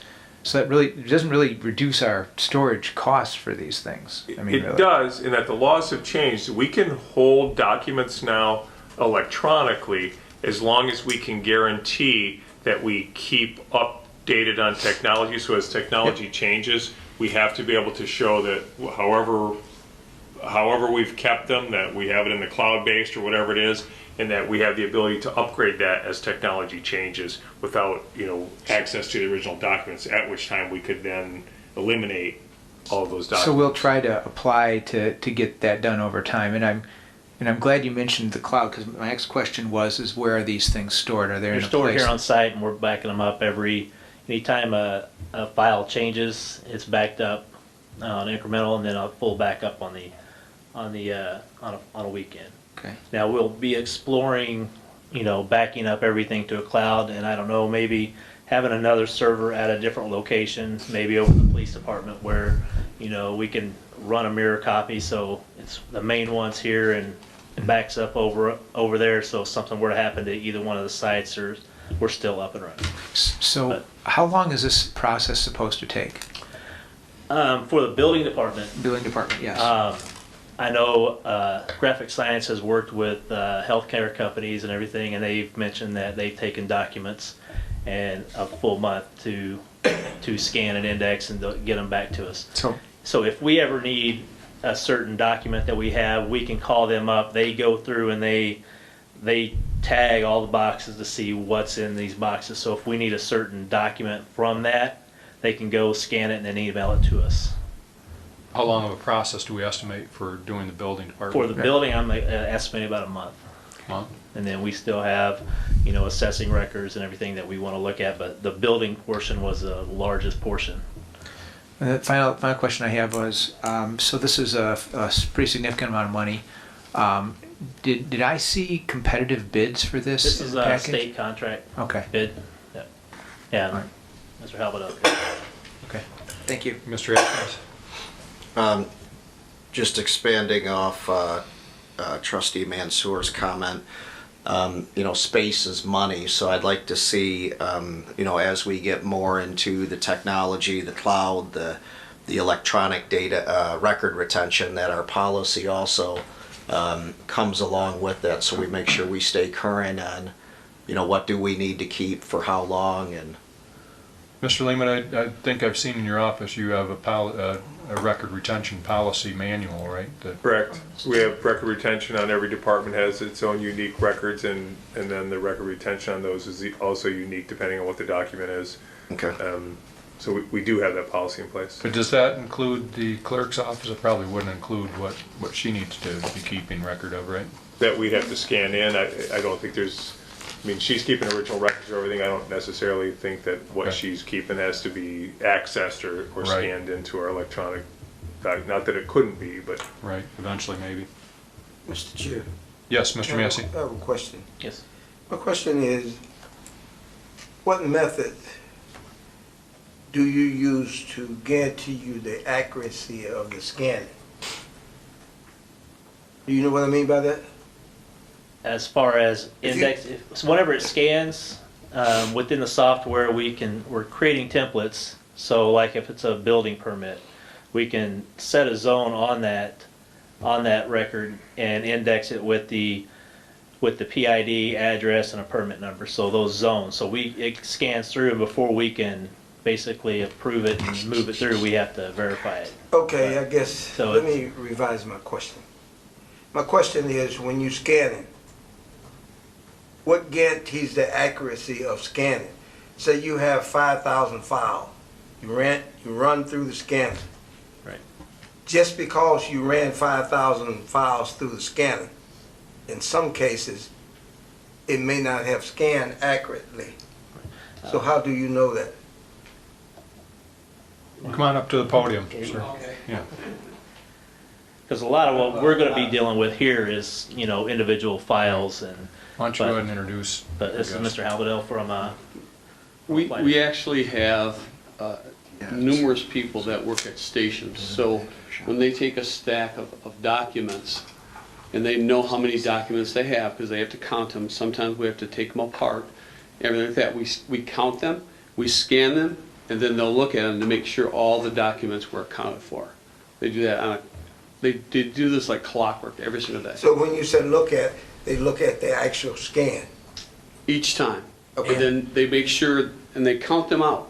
If you've got 100 documents that are being scanned one way, such as if they're all 8.5 by 11 documents, they're going to count them out, make sure there's 100 pages. That's what gets in there. You scan it, you look and see what's done, you go through them, clicking one at a time, making sure there's 100, you're good. If they're different, if they're like a cardstock, those go through slower, you have to do those one at a time. So those are easier to see and come through. But that's how it's done. Or if it's a building plan, same way. Oh yeah, if it's a wide format, you've got one specific machine, you put it in there, it takes its time. It goes a lot slower than what a smaller scanner would do that does 150 pages a minute. So, Mr. sir, Mansour? you've addressed the, did we scan 100, did 100 pages come out when we put 100 in? But is there some quality control in the resolution to make sure that it wasn't smudged, it went through so you could, accurately read it once it's pulled up on the... Oh yeah, they look at every one. Okay.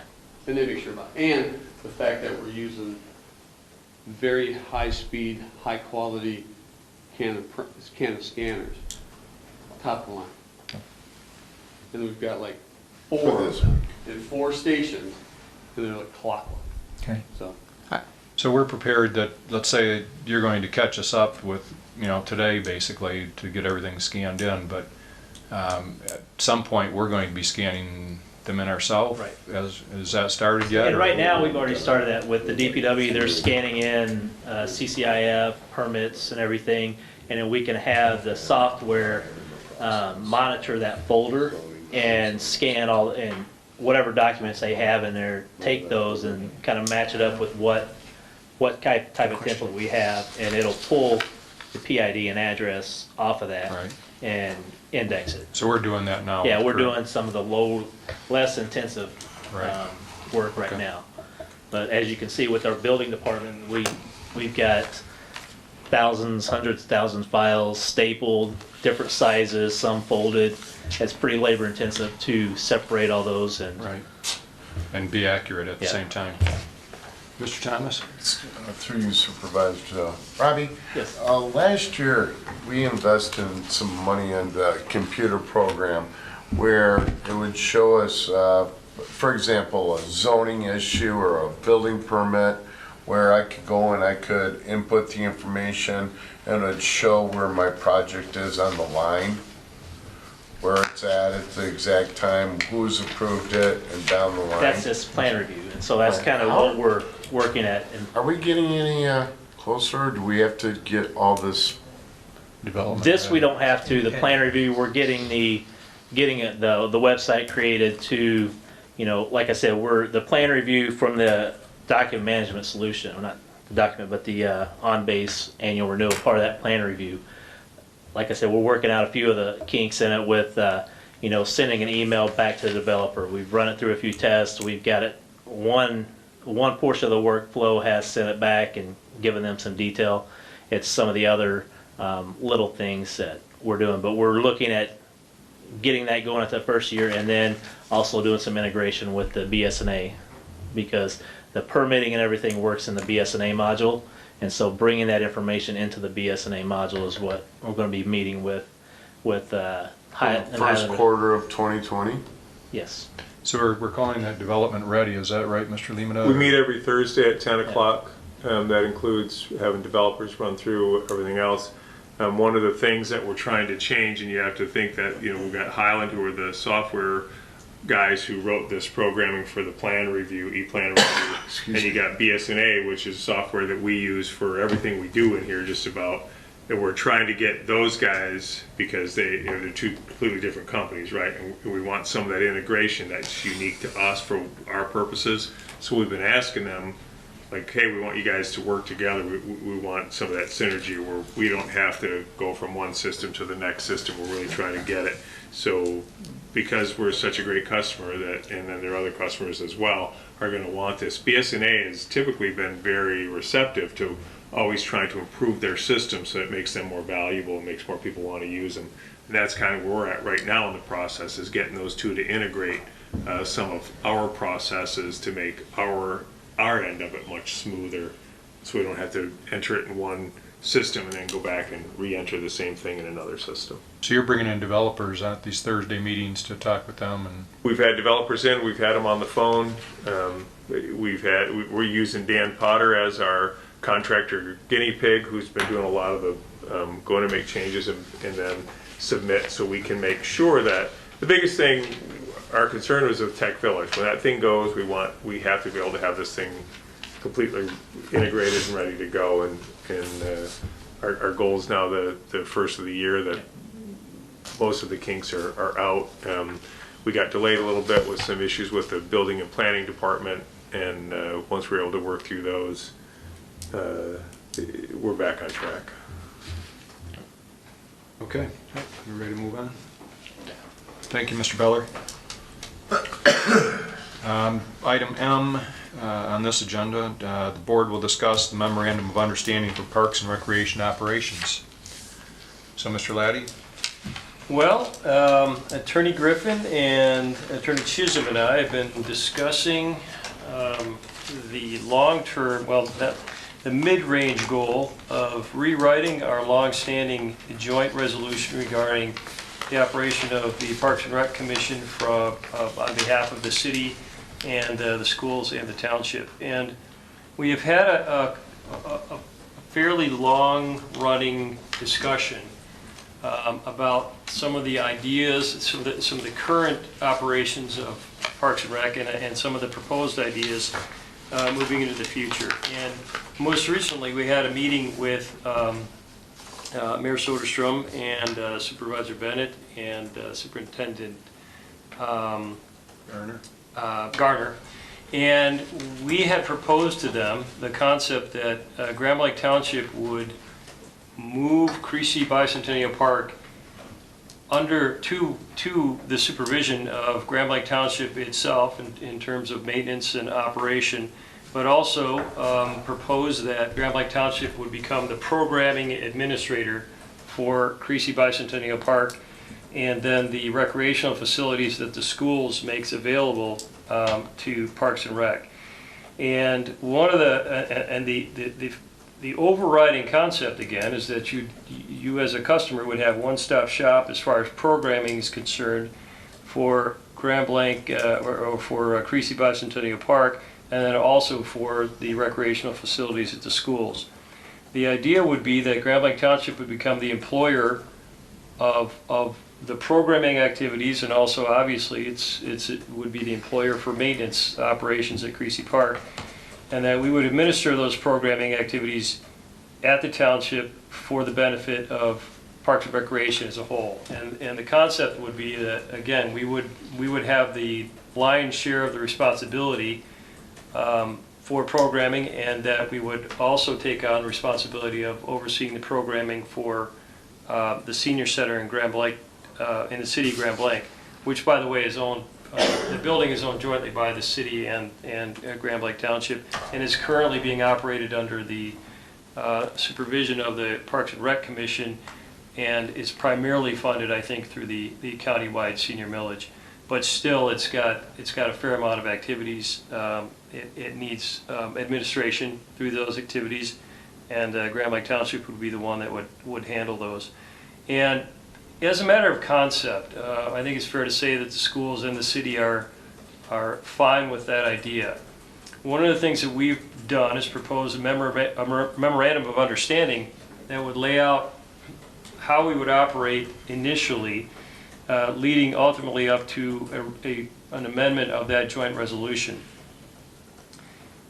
Currently, the memorandum of understanding identifies the fact that Grand Blanc Township will take responsibility for the operation of Creasy Bicentennial Park from an operation and maintenance standpoint by the first of the year. That's our goal. The other goal would be for us to assume the programming responsibilities, not just for Creasy, but also for the school's facilities and the senior center. And our current proposed date is by February 1st or sooner. And the goal would be to try to have that accomplished sooner if we could. In discussions with Attorney Griffin for the city, we have I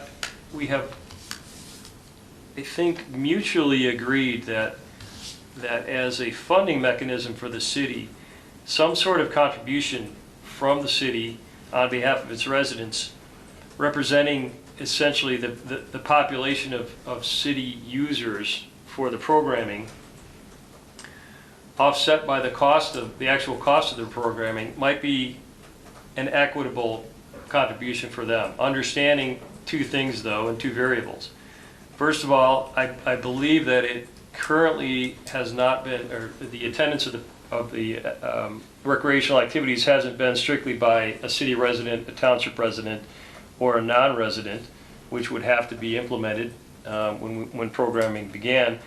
But also, we're trying to get our arms around what exactly would be the true cost of programming. And we talked a little bit about the true cost of operations when we looked at the fire department. But now we need to come to an understanding with the city and the schools about how we would define, or what we're looking to define, programming costs as. And in my mind, there are obvious programming costs, and I think we're going to talk about one of the primary programming costs tonight. That would be the employment of a director by the township. Clearly, the director's time would be, a large part of it would be dedicated to programming activities. Programming activities include software operation, there would be computers that would need to be purchased, there would be personnel that would needed to be manned to receive applications and process applications, there would be printed materials, there'd be all the things that you would associate with office use.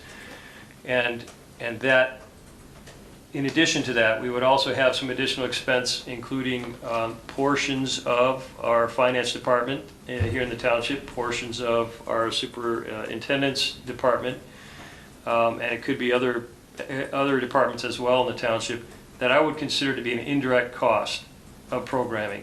And so our task right now, and by the way, I mean, our goal is to not only present the memorandum of understanding for the city to consider in their meeting tomorrow night, but also to sort of put as fine a point on what we anticipate to be programming costs, so that they can get a pretty good understanding of what their contribution might be.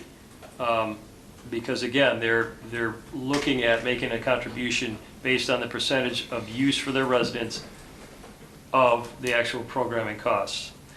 One of the two other items that Mr. Griffin has raised with me, and one of them is a fairly interesting idea, and that is that probably for the first year of operation, we're not going to have a good handle on the total amount of the costs that go into programming. We're going to be also learning about the total amount of costs that go into the maintenance at Creasy Park.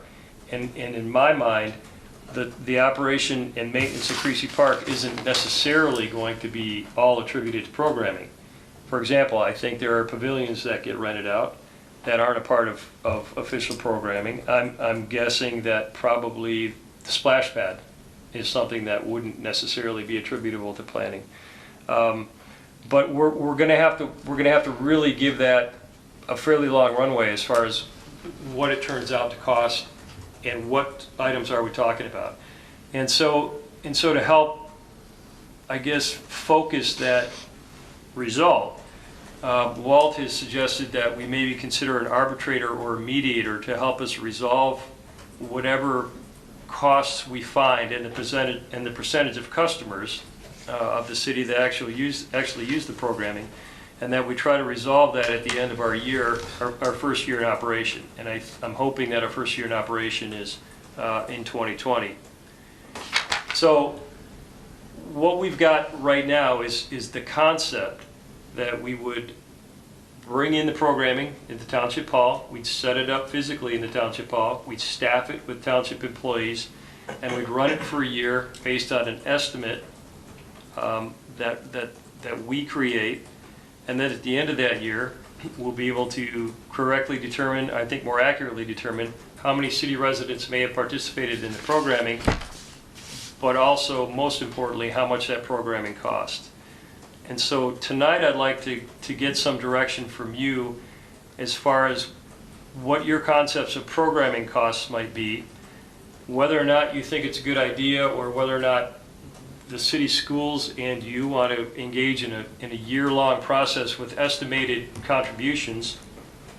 And if at the end of that year, if you want to have some sort of third party make a determination trying to resolve those actual costs and the actual amount of contribution that they would make. And so at this point, I'd like to get some feedback from you and some direction so that I can provide it to Mr. Griffin for the city's consideration tomorrow night. I think, we've made quite a bit of progress in the past couple of weeks on this issue. I know we've been struggling with concerns about liability for quite a while, and it's a good feeling to see that we've come to an agreement, I think, in principle. Hopefully we'll know more by the end of the week.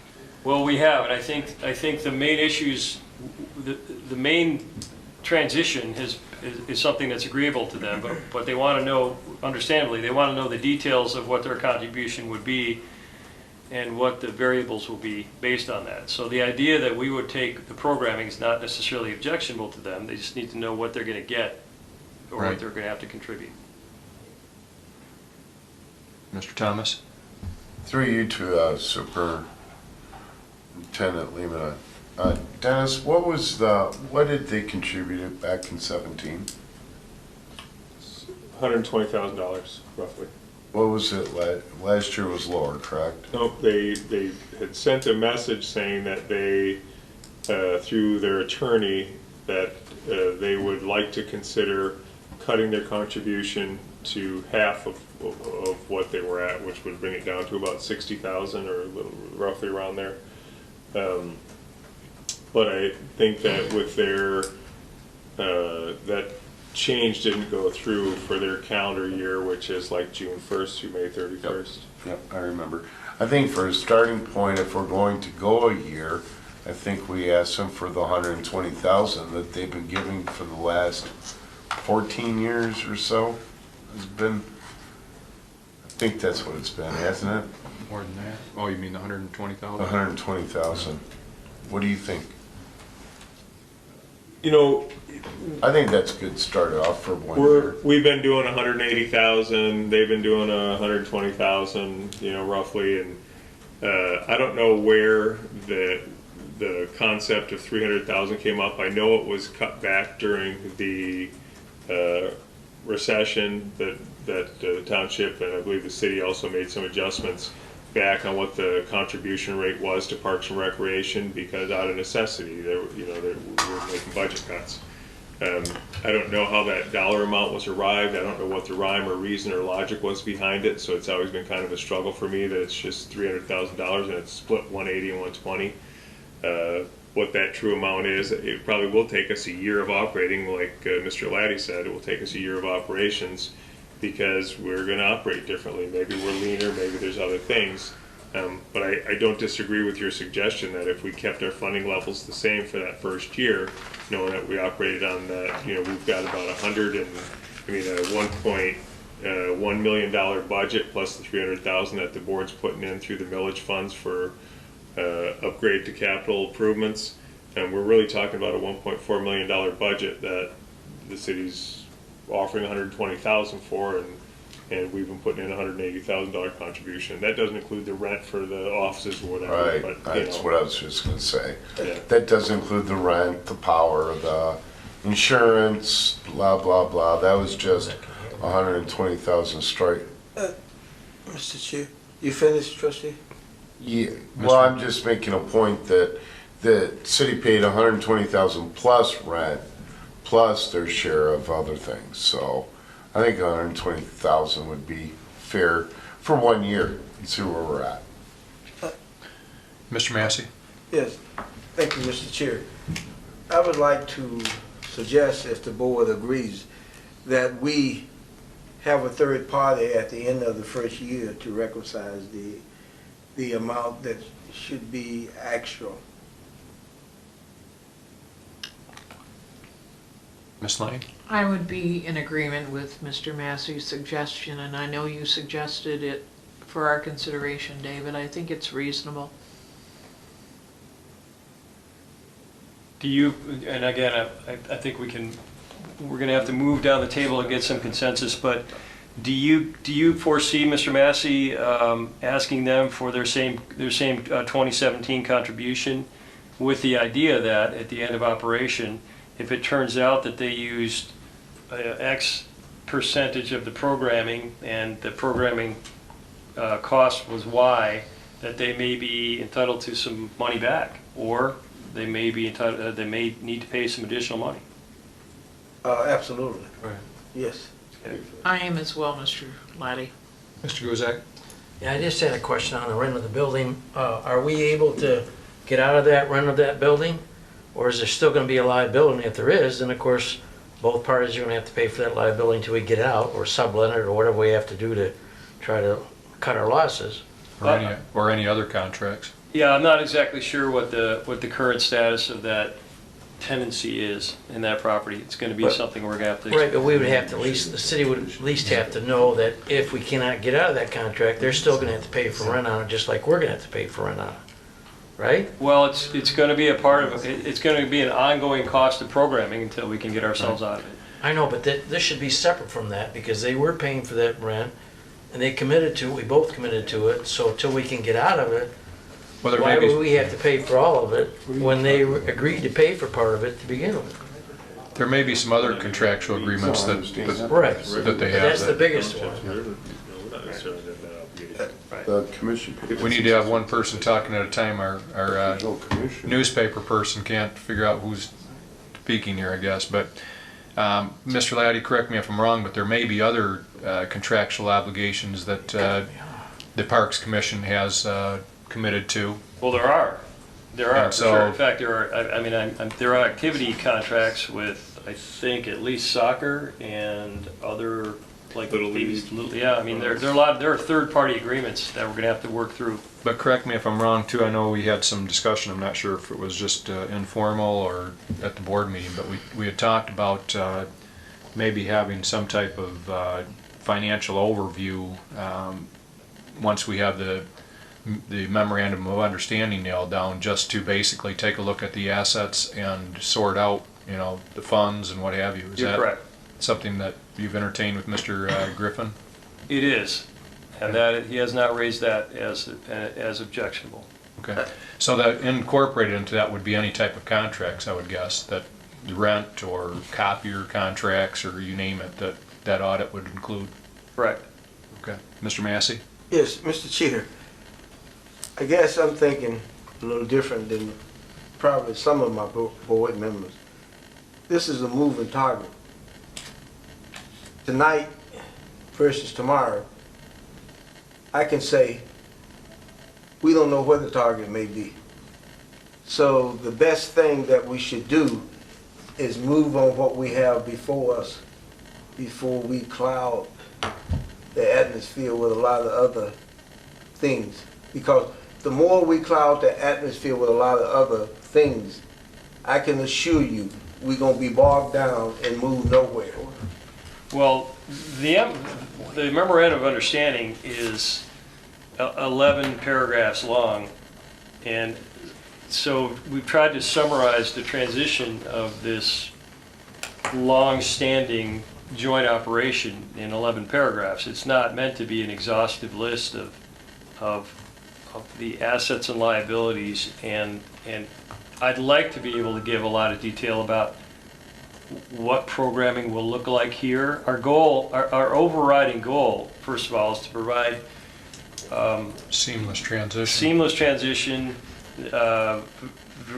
virtually to the extent we can accomplish it. No change in programming. We need to keep the fees reasonable. We need our residents of the city, township, and the Grand Lake community to be able to continue to enjoy the parks and recreation activities and assets as they did last year. There is a lot of unknown, right? I mean, because we've got the Parks and Rec Commission that's taken on this responsibility for a long time, and now we're going to incorporate that into the township. We think that there are a lot of gains that can be made with that. We think, for example, once the rent issue is sorted out, that allocating some amount of expense for rent for programming would be appropriate and a benefit. We believe having an HR expert down the hall is going to be a benefit. We believe having a finance department's a benefit, and a large part of this responsibility is going to fall on the superintendent's office to oversee those pieces of the puzzle. We've also have coming up later in the discussion the idea that we're going to advertise for a Parks and Rec director. So there are a lot of moving pieces, and it is a moving target. And the discussion with the memorandum of understanding is really to try to get a commitment to begin to move these pieces.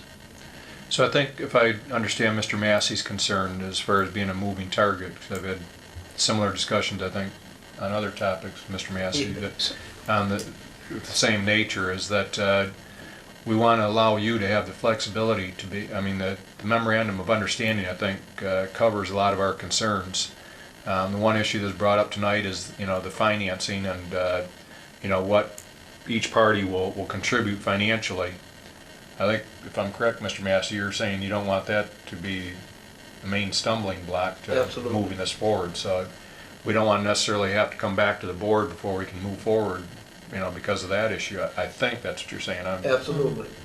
I don't know how we cross that bridge, but Mr. Mansour? Supervisor Bennett, I think Attorney Laddie was asking two questions, I think, to the board. One was, what's the financial contribution we would be looking for from the city? And the second was our feelings on the different elements that would be applied to the programming expense. I'm in agreement that we ought to continue to carry over the $120,000, but also at the end of the year, if there is some reconciliation that says that, based on the prorated usage, et cetera, that we would be willing to, refund the difference back to the city.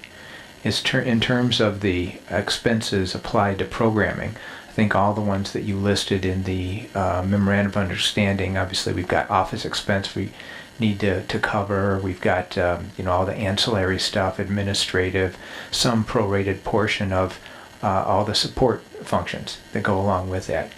But my view is that that ought to be ultimately less than the $2,000 a month or whatever we're spending on the rented space. So it ought to be a good deal for everybody.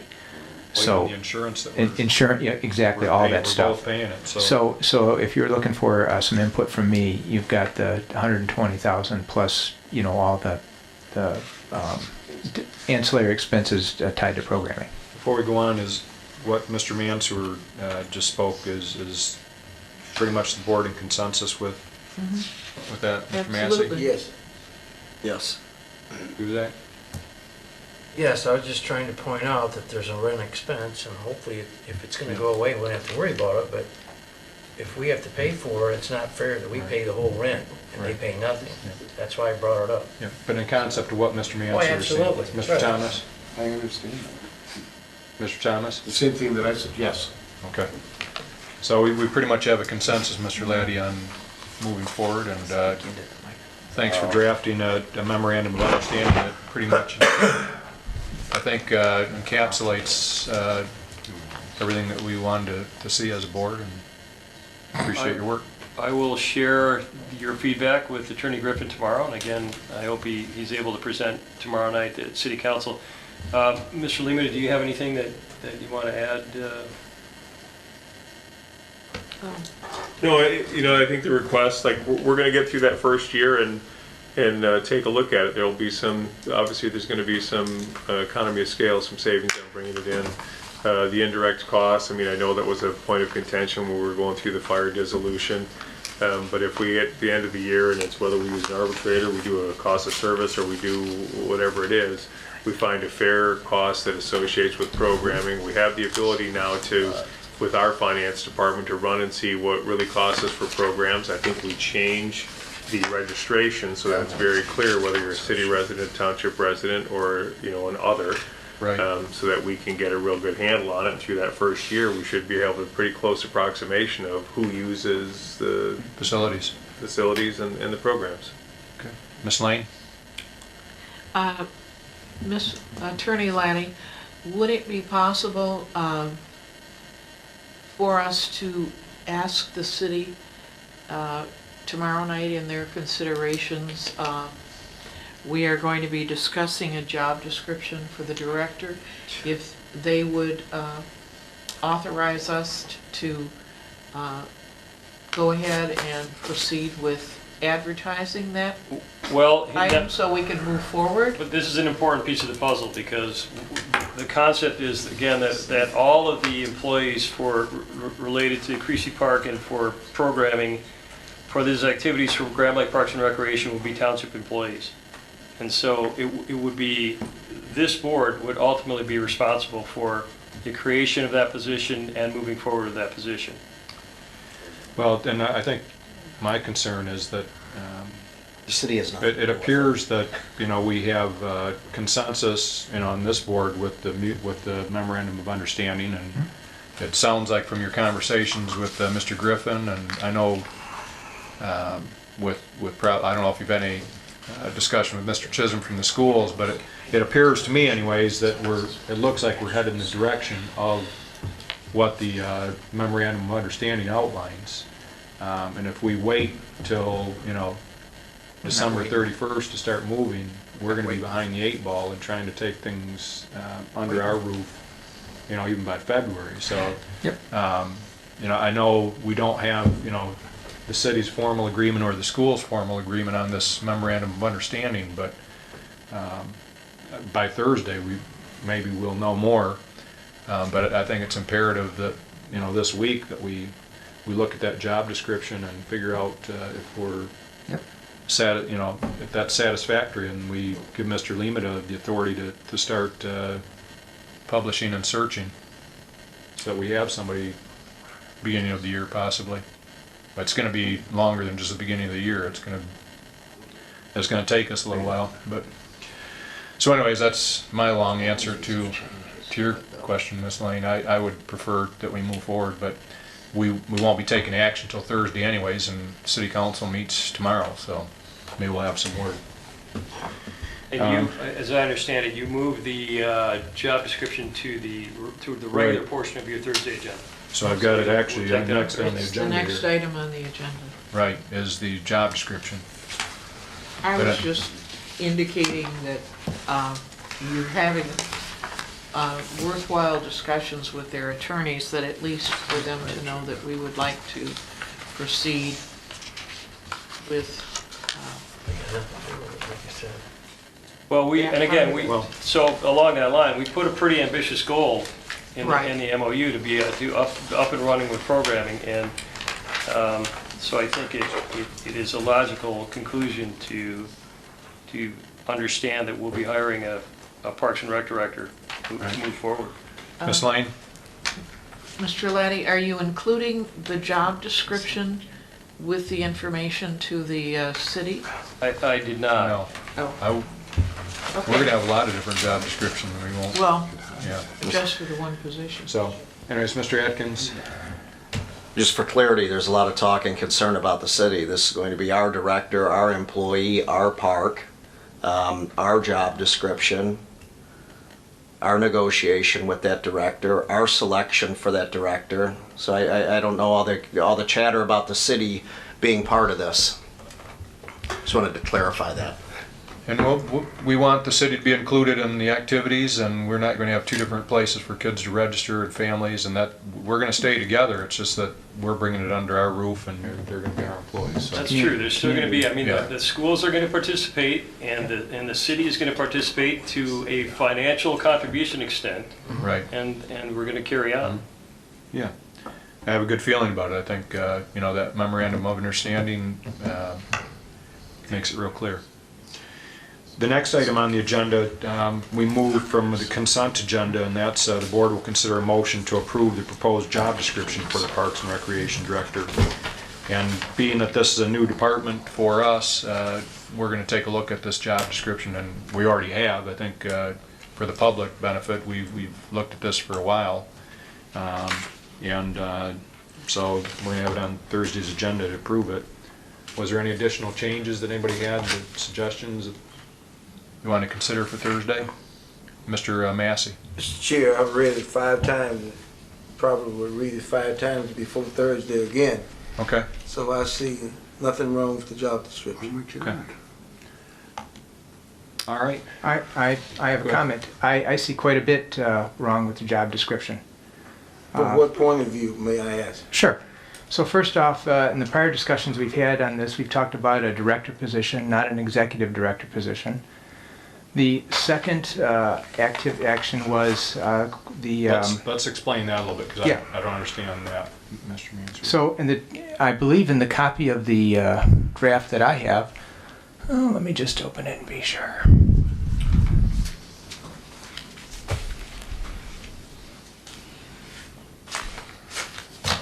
I'm going to ask if we can take like a 2-minute break Sure. for just a second. If everybody's agreeable, that we take just 2 to 5 minutes, not 10 or 15, but just 2 to 5, and reconvene. I need to step out for just a moment. Yep. Absolutely. Okay, thanks. Yeah, that's it. Okay, let's go ahead and get started. Okay. Okay, we're back from our few-minute recess, and we're ready to get rolling back on our agenda here.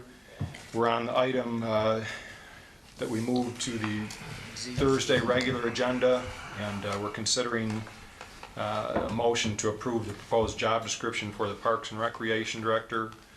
Mr. Mansur had some concerns with the job description that has presented. So the first concern was the Executive Director title, which I think that's easy enough to change to make it a director position, which I think all of our department heads are directors as opposed to any, we don't have any executive director. What date did he? Go ahead, Mr. Mansur. Okay.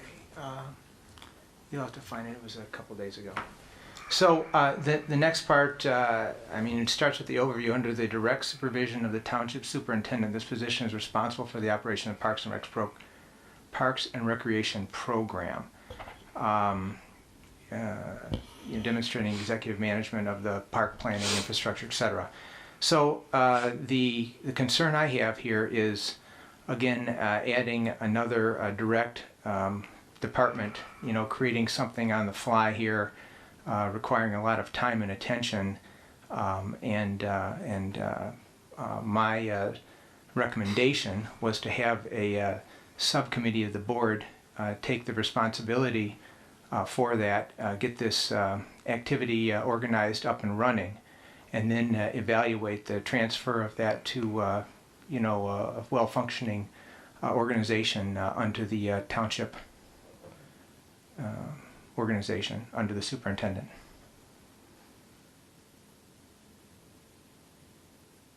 My concern with that is that the statute here in Michigan has laid out pretty much that the supervisor is the personnel director, and when the responsibility is the supervisor, when we hired a superintendent, those responsibilities go directly to the township superintendent for personnel. The other problem I have is that when we look at, you know, the performance of the township, and we basically, you know, annually evaluate the township superintendent, it's on the outcome and the performance. If the authority and responsibility are in two different camps, it makes it real tough. Mr. Lemata is going to be here hopefully for a while, and he has a great degree of experience with parks from looking at previous resume, but I don't see under state statute how we take one department and give it to the board to manage. I mean, it would be as if we took the assessing department and said, hey, you know what, Dennis, you got too much to do, we're going to take over that department and manage it. If it's too much for Mr. Lemata, he should speak up now, or if things don't turn out, I think the reason why the board went with a superintendent full-time years ago was so that they did have somebody to hold accountable for performance of the township. You know, if we were what do you call it, not a charter township, but a general law township, the board would be running the daily operations. But we've elected to have a superintendent to run the day-to-day operations, and if we're going to piecemeal that, then I don't think it's going to work. We're going to decide on parks this time, and we'll decide on police, you know, another time. We want to hire a professional that is going to be under the supervision of the superintendent. If that professional can't run the park along with the superintendent, then this board needs to make changes. But to be involved in the day-to-day operation, I'm not, that isn't what this board was set up to do. Supervisor Bennett, I'm not necessarily sure that that's what your comment was, Trustee Mansour. I thought that your comment was that the visioning and the construction of this new department was going to take place at nearly a board level, either all the board members or almost all the board members. And this is a good example of it, where the board has now got an action item to talk about the creation of the job description. Then you'll decide when to release the job description. Then you'll decide what the recommended rate of pay is, what the ultimate responsibilities will be, and then also what we talked about a half hour ago is all the details that we're going to have to engage in, and how we're going to set up an office to accommodate Parks and Rec, how we're going to operate our programming, how we're going to allocate township resources for that. And that is all going to be, starting with tonight, and actually before tonight, that is going to be an all-hands-on-deck affair. And it's going to stay that way until it's operational and ready to be operated like a normal township department. But any changes you guys want to make, any direction you want to go, that's what we do. So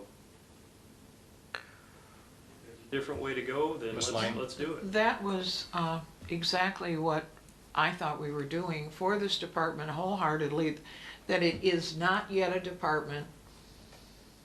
It's not a mandated department by state law, so that until we say it's a department ready to go, we have control, because we are the elected officials who are going to be held accountable by the electors. Yes. And so when we have it the way we think is best for the community, then we say, okay, everything's done. We can hand it over to the superintendent at that time. Yeah. He would not be excluded from any discussions. His opinion would be sought, but this board would determine the scope, the philosophy and everything, and that's, and again, I don't think, having served on previous boards, that your direction that everything has to be done through the superintendent is not what previous boards intended at all. It may be your personal goal, but I don't believe it's either the philosophy of state law nor the boards that formed or chose to have a superintendent. Well, I've handed out the document that states that it's the purview of the supervisor and the superintendent to be the personnel director. It's clearly written. In terms of this not being a department yet, if I'm seeing apples and oranges, because what Mr. Laddie described is different than what I'm hearing. If we're in charge of the visioning for this park and coming up with how it's going to work and that kind of thing, then fine. But if we're talking about this person reporting to the board instead of to the supervisor or the superintendent, then that's something totally different. Well, because you got hands up down there, which. Mr. Atkins? I just want to add to that, I agree with Clerk Lane and Trustee Mansour on this as well. You know, this is something new to the township. We're all in it together, we realize that. And taking this on and nurturing the transition of it, and then deciding at such point to turn it over to an operations or complete operations role, I think is the right way to go with something of this magnitude. I would like, if that's the route that we decide to go, then I would like an attorney's written opinion on the responsibilities for something like this. I can certainly do that, but what does that, isn't that what this looks like right now?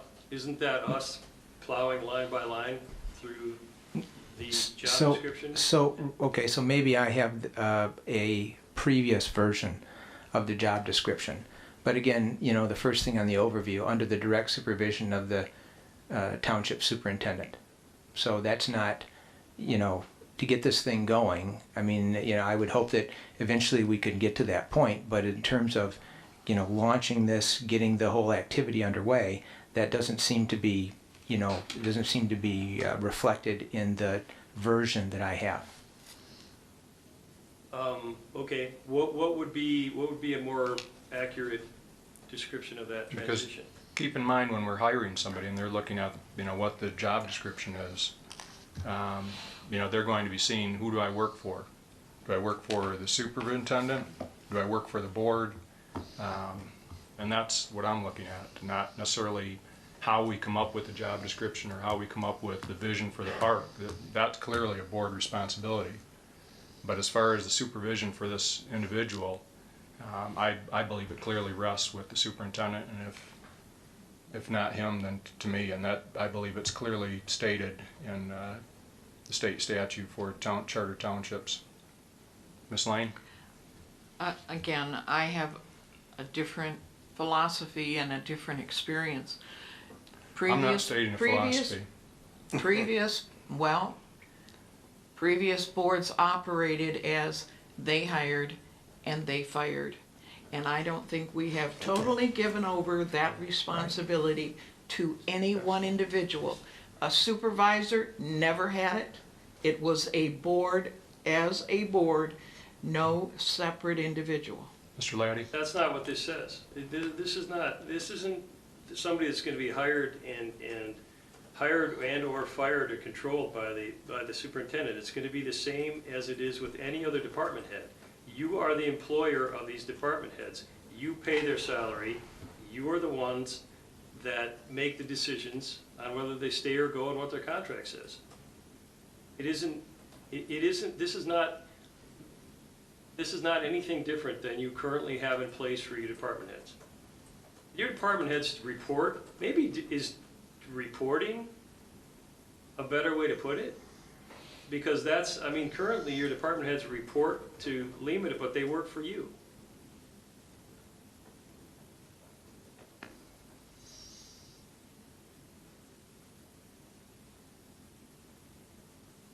I'd be okay with report, I don't know, but it's the direct the superintendent is the supervisor for that position. So that's, I guess, where we're at the impasse here.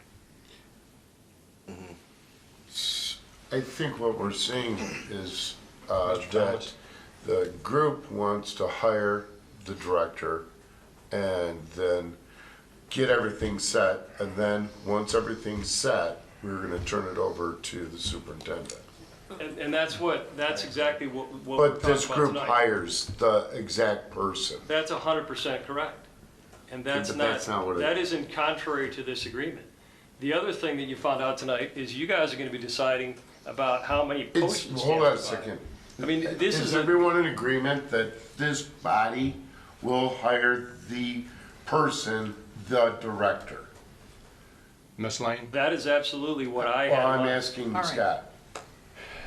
In the past, what we've done with other department heads is we have we've asked the superintendent and a couple others to weed through the resumes, and they bring maybe the top 3 candidates before the board.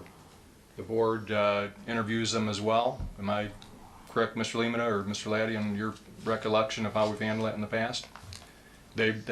We bring the top 3, what have you, and the board interviews them, and we've helped make that choice. If that's what you want, we can certainly Right. do that. Ultimately, however it goes, even if Mr. Lima handpicked somebody and brought them to you and they introduced you at a meeting, you're gonna be the ones hiring them. And so if you wanna see 3, if you wanna Right, see, 5 if you or wanna whatever. be involved in the process, you just say that now and it will be that way. Mr. Guzak? Yeah, the last time we did that, actually, it was board members that actually sorted it down from 10 to 5 or whatever, okay? It wasn't the superintendent or whatever, it was board members that did that. So you could either have all the board members, or you could have certain people do it. Well, my only concern is I believe the superintendent has to have some input on it, because they're going to be working directly for him, and if Either I'm in it or I'm not. if Mr. Lemata if we're holding Mr. Lemata accountable, and we're picking somebody that is not able to work for him, I don't know, it's best, I think, that the supervisor have some input. I don't, I agree. I agree with that too. I agree It with it isn't gonna be a situation where Dennis is gonna hire somebody that's just gonna work for him. That is Right. not what's gonna Right. happen. Mr. But- Massey? But on I the same I'm sorry. token, Go I ahead, agree with finish what it. Scott said.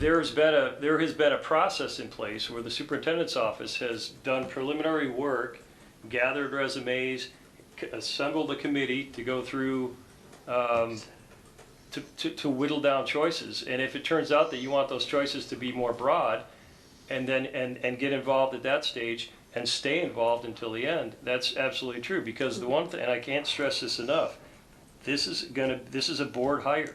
Where's the disconnect? Because Earl just said that's not how it's. I think we've done it a couple different ways, but We've never May I been. ask Mr. Lemata, and then we'll go to So Mr. the, Massey. so the process has always been, and I don't know if you guys are changing it, and it's, again, you're looking at a job description that's gonna be the job description for the next 10 years or until you change it or whatever, right? So it's not the job description for the next month, it's a job description that's describing the position. How we hire people now, if I have to hire a department director, much like we did when we had to replace the fire chief, police chief, we've done since I've been here. We put the ads together, we put a job posting together, it goes through the human resource department. We advertise it in the likely places depending on which candidate we're searching. We have information ready to go for this position on where we would be most likely to bring in the most experienced candidates. If the board approves it, it's ready to go, then the process typically would be Colleen, as your human resource generalist, is going to do the job posting, and all of the applications go into her. We have a matrix that we award point totals that helps with the initial screening of any job based upon the job description, how closely they fit the required contributions and the requested, additional contributions. And so it just helps as a screening tool. If you have 100, you take it down immediately based on those point totals using the matrix of how closely they met your job description. Then you go back through, and those are the ones you're going to take a closer look at as you go through. Eventually you weed it down to the first group that might be 8 candidates, and we do panel interviews of all of our interviews. We bring in Ron, or we bring in the finance director, the DPW director, we bring in somebody else. So it's generally through those initial interviews, myself, your human resource generalist, and one other department head. There's a list of questions that are all put together that every job description has a list of questions that we put based upon that and then those are all rated. It's been vetted, it's been approved by labor, and then when it gets down to the final candidates, they come back in for second interviews. If we have it down to 2 candidates or 3 candidates, is when it would come before the board.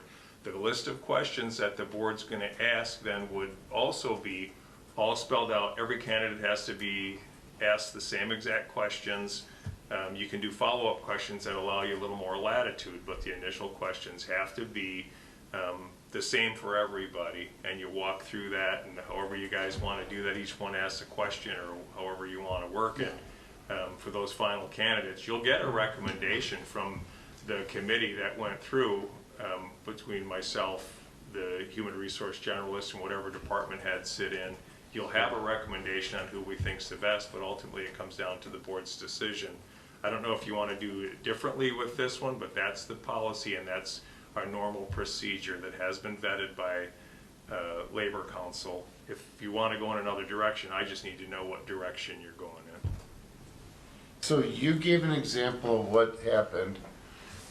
David gave an example of what happened that's totally different than what you just said. And Earl just gave an total. David, you said that the board made the call. When we hired our planner, the board we never saw anybody's resumes. We only had one. You're creating what I envision for this process, because and in particular because you're creating a new department, is that you're going to be involved in the hiring of this person at whatever stage you want to be involved in. And you certainly are going to be involved in the final hire because Dennis doesn't pay anybody to work here. You do. And what Dennis said and what you said isn't mutually exclusive. You can go through the process that Dennis cited and take the top 5 candidates and have them come before the board that met the criteria. Basically, you're making sure that they meet the criteria. May I say something? Mr. Massey. I listened to you guys' discussion, but the attorney, and let me say this, the attorney has explained it correctly. And let me be as blatant as I possibly can, whether if it steps on somebody's toes, it just steps on somebody's toes, okay? The board has the last say in everything. The buck stops at the board, regardless what you put in place. The buck stops at the board. And let me use the term that attorney used. Everybody here in the township works for the board. And let me be more explicit. And let me bring it home to you. If the superintendent fires someone, now in the past we've been sort of relaxed and we'll say, okay, he fired John Doe, so that's fine. But the stature of the board is to say, was that a just cause when the superintendent fired him? She. If the board decides that was not a just cause, then the board calls the shot that the person cannot be fired. That's a statutory responsibility of the board. That's exactly what we did when we... Let me explain it. I'm explaining it in a way that we just been relaxed in what we do. So now we want to play a much larger role, and it seems like we're trying to take over. We just never talked about the board's responsibility. Actually, I believe, Mr. Laddie, we've done that when we had a situation, right? We've had closed sessions, we've had discussions with the department head that was terminated, and the board ultimately terminated the person. We've also had situations where there was a termination and there was a veterans preference hearing in front of the board with testimony and everything. This isn't anything. This was way before us, David. So This was before. Yeah, we haven't anybody that we fired. But Joe's essentially right. It isn't. It's a question. I'm just hearing that you guys want to be involved earlier in the process. And by the way, because it's a new department, you're involved tonight in deciding what this job description looks like. And an hour ago, we talked about you being involved to the point of a very detailed discussion of what this department's going to look like. If you go ahead and into some preliminary way, have Mr. Limita and our HR department begin to field resumes and reject resumes that don't even qualify, and then put a pile of possibilities in the hamper, and then present to you candidates for you to interview. You will already have set up the programming department in the Parks and Rec. This process is going to lag behind the physical setting up of this department and the shaping of this department. And you can have it at whatever speed you want, and you can get involved in it in whatever speed you want. I think we've got to have our traditional personnel structure in place while that goes on, and whatever that looks like. Because as we all agree, at some point in time, this thing's going to operate just like a regular department. But tell me what you want to change, and we'll change it. And tell me what you envision the process to be, and we'll do it. Well, it sounds like the sticking point was my computer shut down, but on the job description was who this person reports to. Well, and again, that the department heads report to the superintendent generally. There you go. Let me ask you a question. Not you, attorney. Let me ask this board a question. Hypothetical situation. Let's remove the superintendent and use myself as an example. I'm in the township every day. So we hire someone, and what I've heard from the chairperson, that person reports to the board, right? So they don't report to me.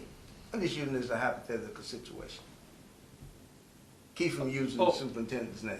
You as an individual? Yeah. Absolutely, that's true. They don't. Okay.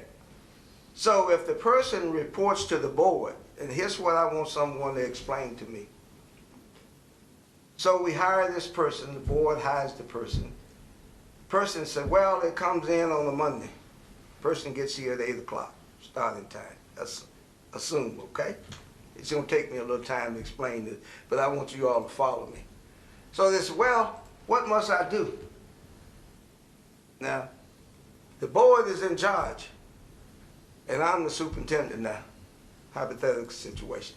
But I want you to tell me, what should I do as a superintendent? This person comes in at 8 o'clock, so they come to me and say, Joseph, what should I do? Here's what I'm gonna say. Now, you tell me whether I'm right or wrong. Well, you wait till the damn board gets here. I don't know.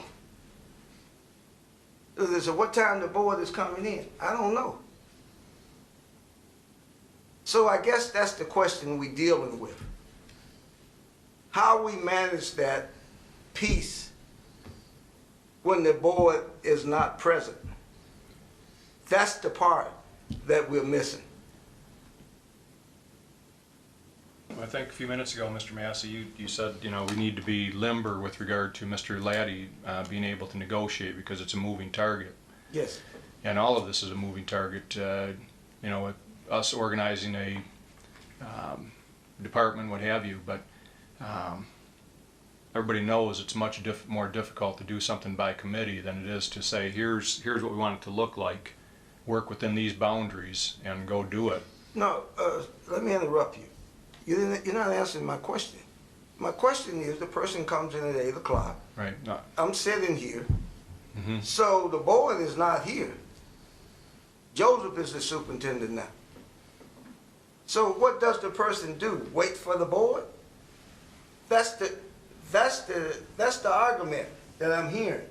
So what do we do? How do we put something in place that the transition is very easy? When the person comes in, the person, now, I'm just using this hypothetical now, reports to Joseph. Then at that point, if there are some sticking points, then I said, well, I know this, but I don't have to tell the director.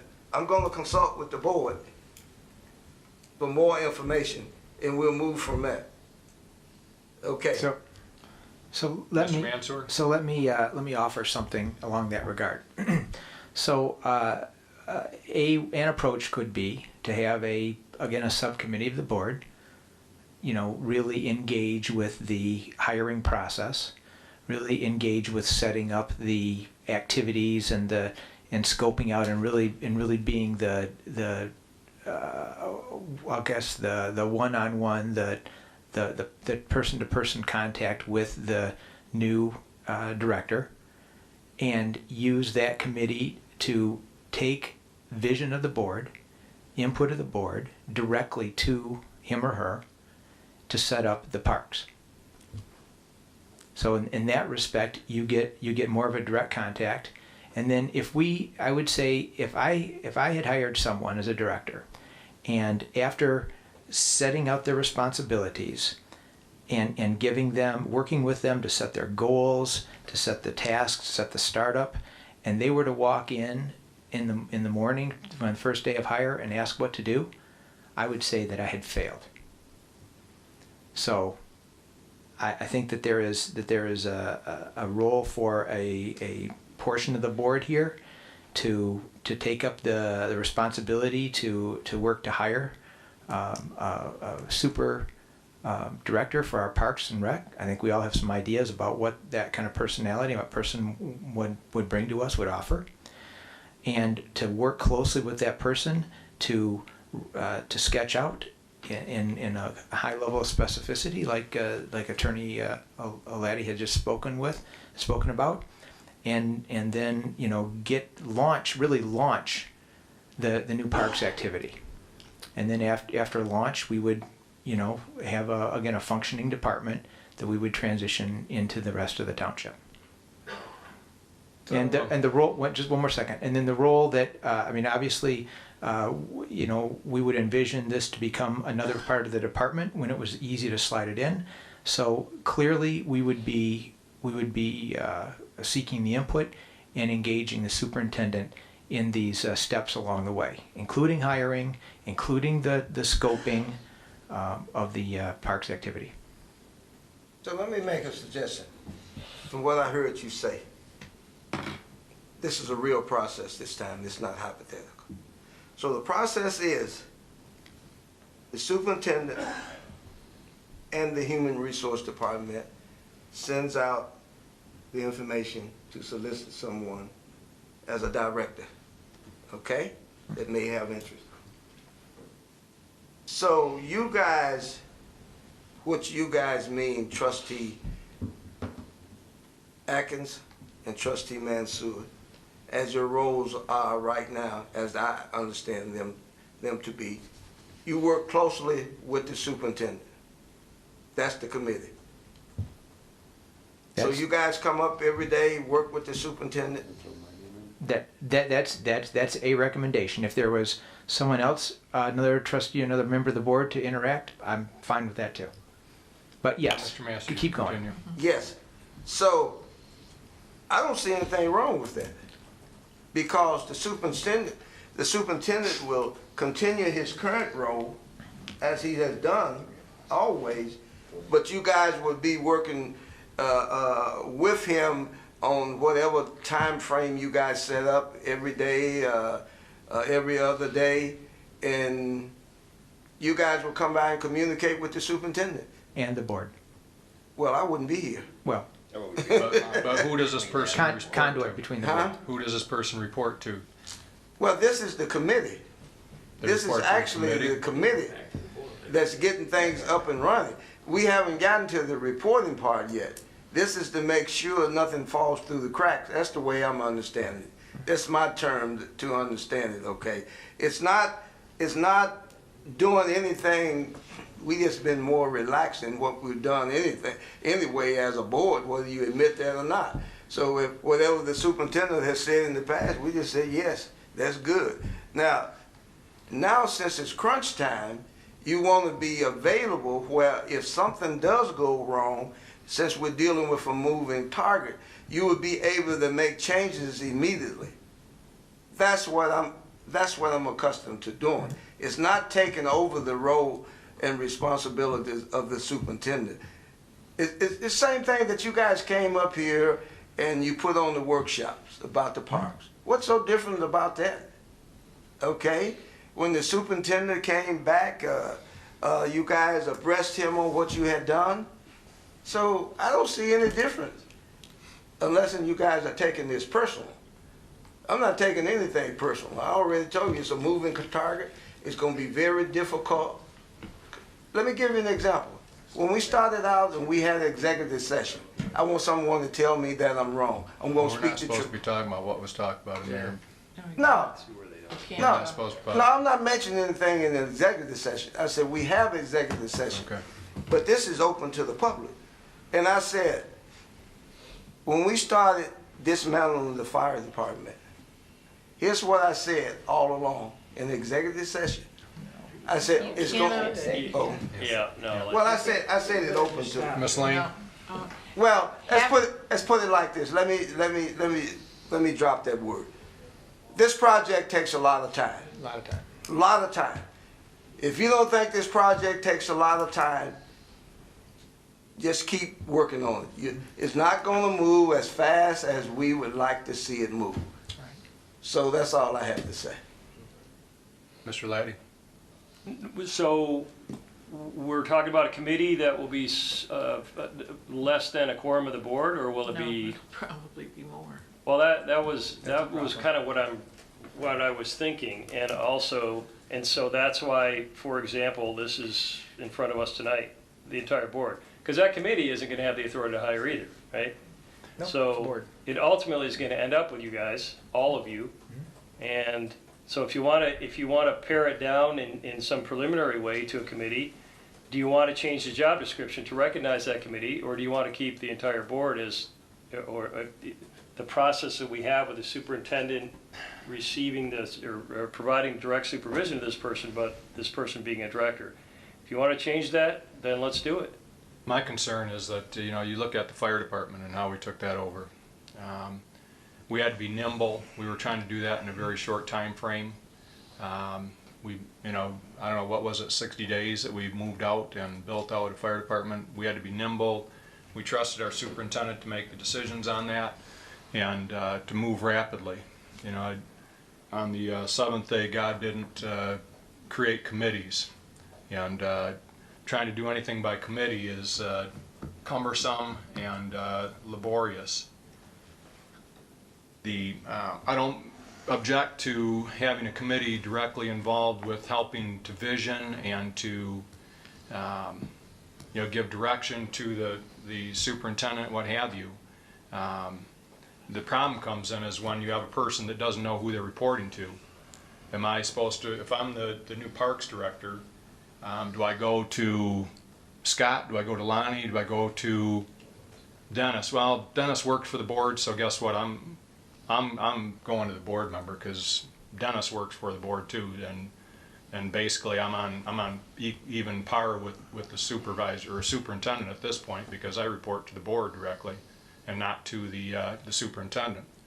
And so basically, we're going to involve Dennis in the process, but as the new parks director, I'm going to go to the board members to get my input instead of to the superintendent, because Dennis worked for them too, and I might as well go right to the source. And now all of a sudden it becomes politicized in that, well, I got to please the board. It's not Dennis that I need to listen to. I got to listen to the board. And we tried to remove that from the department heads here, in that we've told every department head, hey, if a board member comes to you and asks for a special request, guess what? Your job is to tell them, hey, you know what, I'm sorry, you need to go through Mr. Lima for that request. That request for information, confidential information, what have you, needs to come through Mr. Lima. And Mr. Lima has the pleasure of either telling the board member or asking me, and we talk to the board member and say, hey, that information is not available to board members, or that request needs to come from the board as a whole, that the board has decided that this is the action, not one board member. So we're kind of turning that on its head, in that we've practiced for the past 3 years of everybody going through our superintendent to direct a department head or staff, as opposed to me coming up here and saying, Chief Wiles or Chief Burdette, I want you to go check the fire extinguishers at all the schools or somewhere else. Wait a minute, that's not the board asking for that. That's Scott Bennett. And we've avoided that kind of activity. And now we're kind of throwing that out and saying, well, this is a new department, so we're going to do things differently, and we're going to have the person reporting to the board or a committee of the board. And you know, I think if we're going to do that for this, then we should look at doing that for all the departments and have the department heads report to the board, because we're basically rendering our superintendent, you know, out of bounds for this person reporting. So, Ms. Lane, you've had your hand up. I want to forget about when it's a department, and I want to go back and start at the basics right now. I was there when we hired and went through the process, I know, but I can tell you right now that we didn't get 100 applications. We went statewide for the new director. When those positions, when the applicants were submitting their resumes, every board member got a copy of those resumes, and we as a board of the Parks and Rec Commission at that time, but in other job responsibilities that I've had in the past, everybody got a copy of the job descriptions. I'll bet you won't have more than 12. This board then, when they come in, gets a copy of everyone, and the board decides whether or not there's a matrix or whether or not somebody should be interviewed, whether it's going to be 5 or 6 or something. And that's how we start out.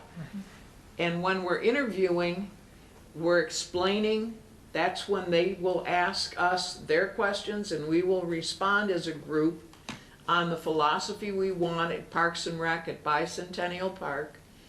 And when we've made the selection, then we say, okay, we have a superintendent, you understand our philosophy, and you'll work through the superintendent to accomplish the goals that we have discussed in our back and forth discussions. And that's how I envision it being done. I don't see, I mean, that's how I see it done, and that's where it's been done in other ways. I would be agreeable for that.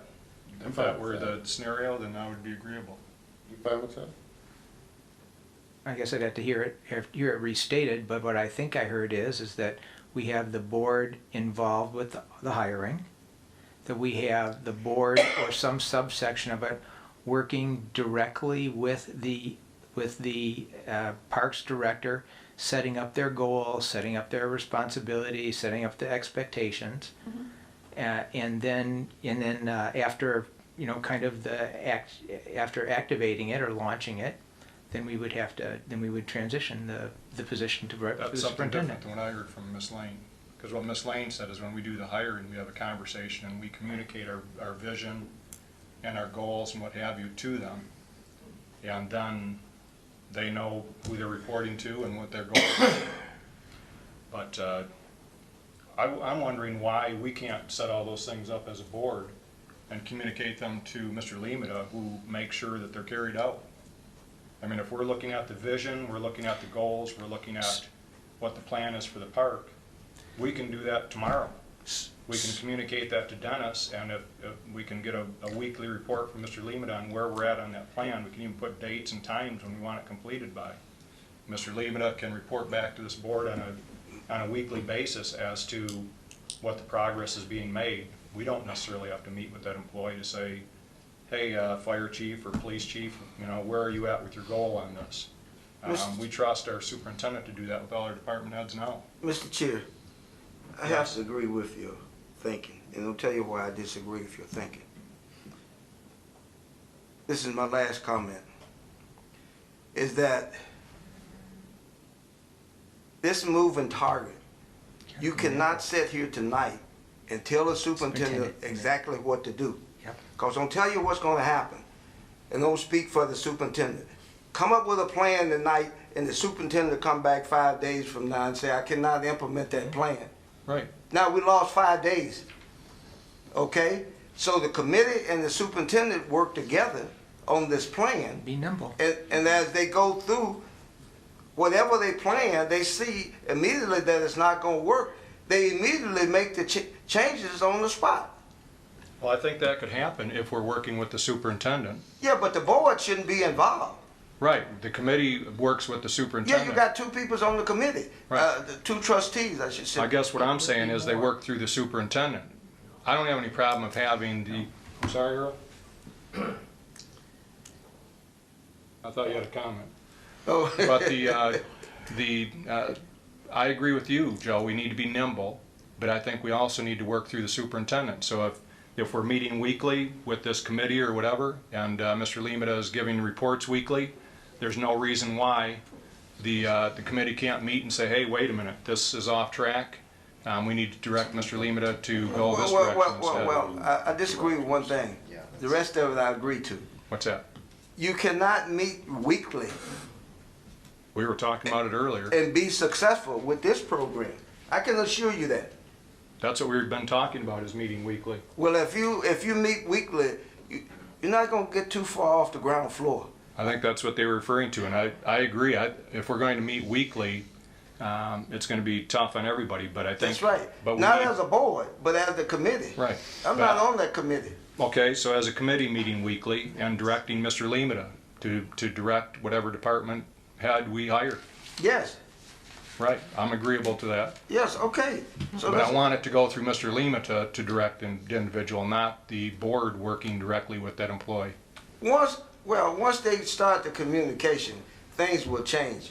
We just talking through the process right now. I want to be clear on what that process is. That's the problem. You can't be clear until the process starts. I want to be clear on who this person reports to. Well, it's quite clear that during the day they'll be reporting to the superintendent. They have to. If we're clear on that, then I'm good. There's no other way.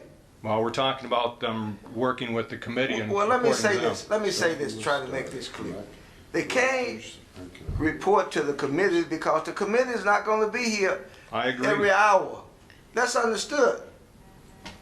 I don't know. The candidate isn't even here. We're just trying to get started from the beginning and stop worrying about whether or not the dam's gonna break because we Well- haven't even filled up the water. Well, I want to make sure that if we're hiring somebody, they know who they're reporting to, and our superintendent. When the board hires them, they will understand. Well, if we have it in the job description, they will. What? That they Oh, the work on the committee is not direction hiring of. anybody. I know, but I'm saying in the job description, we're saying that we want them to report to the superintendent. Is that correct? I don't know what's in the job description. I'm saying, is that what you're saying? I'm saying the committee, until we reach a certain point in the process, the committee and the superintendent would be on the same page. Right. A So this daily person page. reports to everybody then? Huh? They report to everybody. Oh, well, let me say this, Scott. You have jumped ahead of the whole game. We don't have anybody yet. You're talking about when we do, though. You're saying they're going to report to this committee and to the superintendent. I can assure you right now, and if I was a betting person, I'd bet you $1,000 to $1. By the time we hire somebody, I guarantee you every thought that we have tonight will have changed.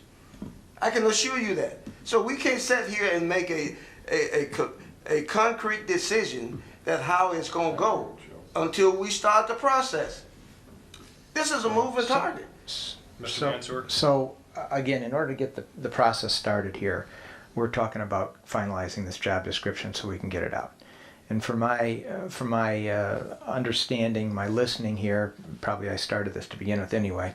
The issue really is how bringing this person in to the township, making sure that they fully understand the board direction, the board policies, thoughts with respect to how we want the parks running, to do it in a nimble way so we're not playing telephone. We tell a person, they tell the person, they tell the person. We get this committee together.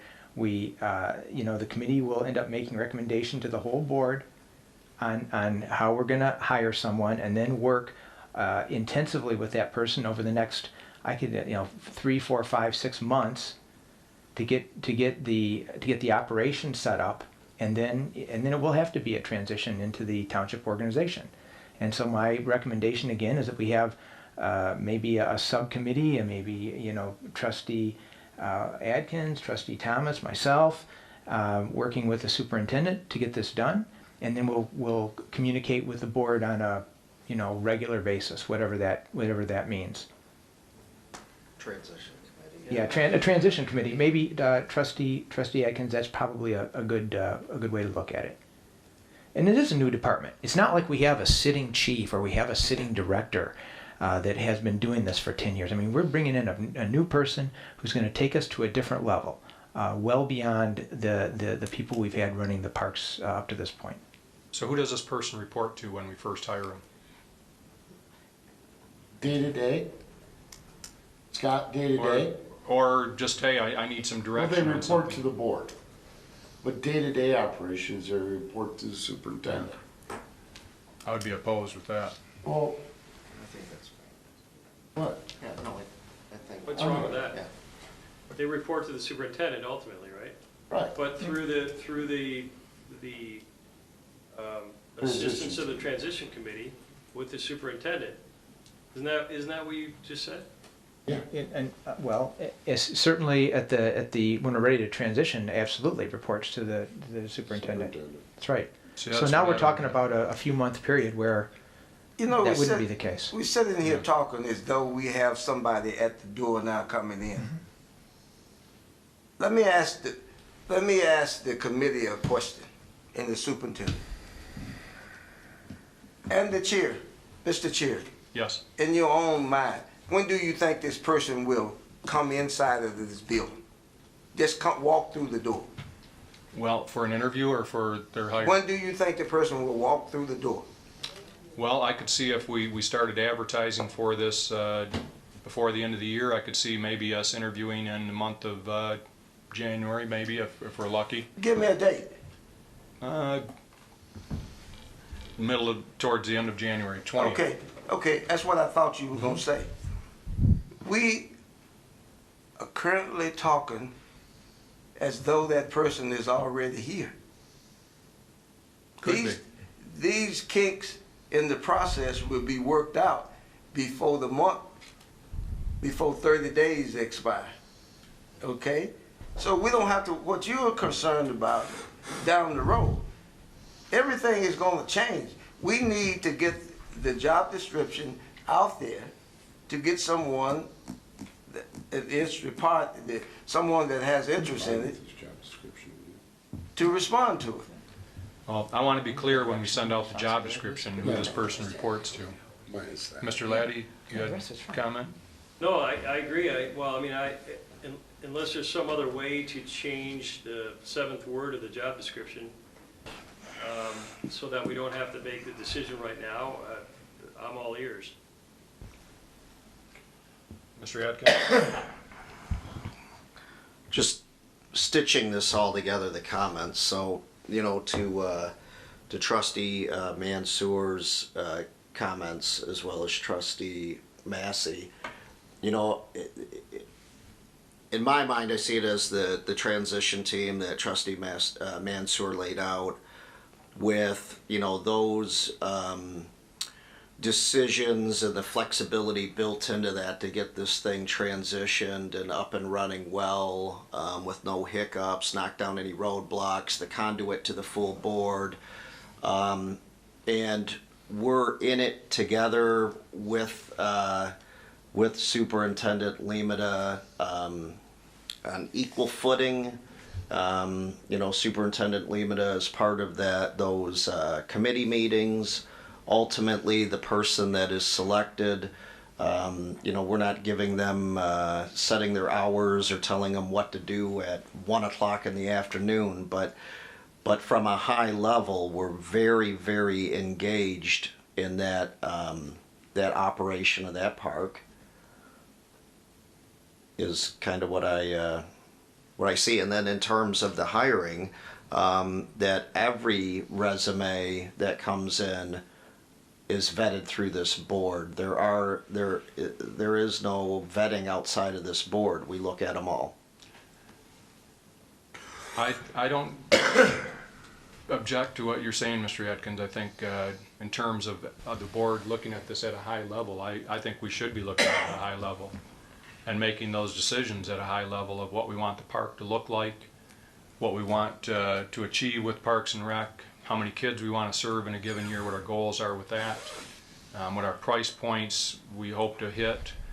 We set all those high-level decisions and policies, and what things we want to stay away from with our parks, because we've got some policies we need to look at for our parks, how we're going to run it, what things are we afraid of happening. For example, there's nothing really set up for our Parks and Rec in terms of volunteer training or coaches to make sure that they don't get into it. So there's a lot of high-level stuff that we do need to be deciding, and we can pass it on by policy, by timeline, by strategic plan to our superintendent, who can make sure that it gets carried out just like we would for any other department, and leave it in his hands to carry it out. If it doesn't get carried out, then in our weekly report that we would get from our superintendent, then we gather our board and say, hey, we're off target with where we said we wanted to be.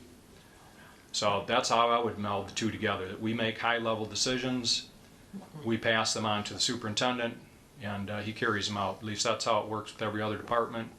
It's how it works with other organizations that have a superintendent. Whether you're looking at the school district, I've never seen the school board say, hey, you know what, we're starting a technology department, and we're going to have several board members who that staff's going to report to.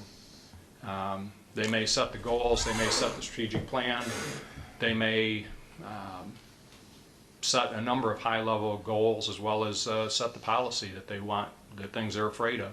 They hand that off to the school superintendent, and he makes sure he follows it, or the board's going to be asking why this wasn't followed. So I have just a suggestion here, maybe.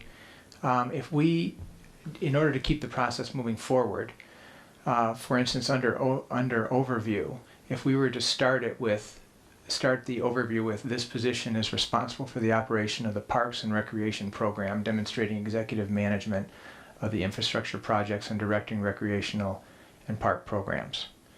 Then the rest of this that I see under qualifications, 5 years, budgeting, all these abilities, etc., responsibilities, essential duties, I think we've all kind of sawed off on those.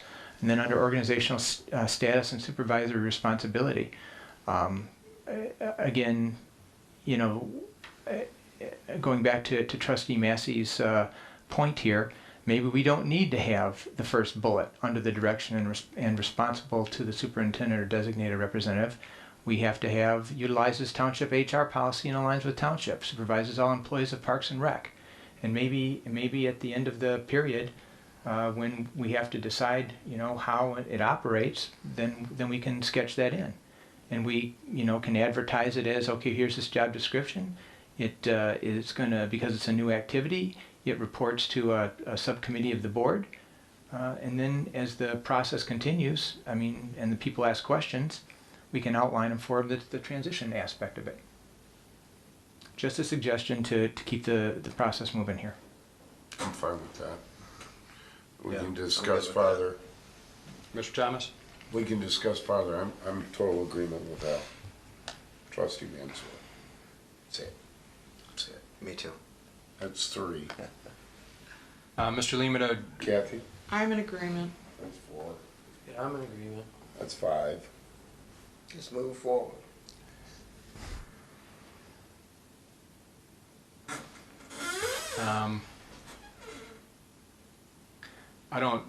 I really believe this position has to report to the superintendent. We understand that, Mr. Bennett. We fully do. It has been repeated I would like infinitely actually, longer than necessary. I would like attorney opinion on who is the personnel director for Charter Township, and who the employees report to directly. We understand that. I'm sorry, Mr. Supervisor. I think we Mr. Laddie, understand that principle. Is that possible, Mr. Laddie?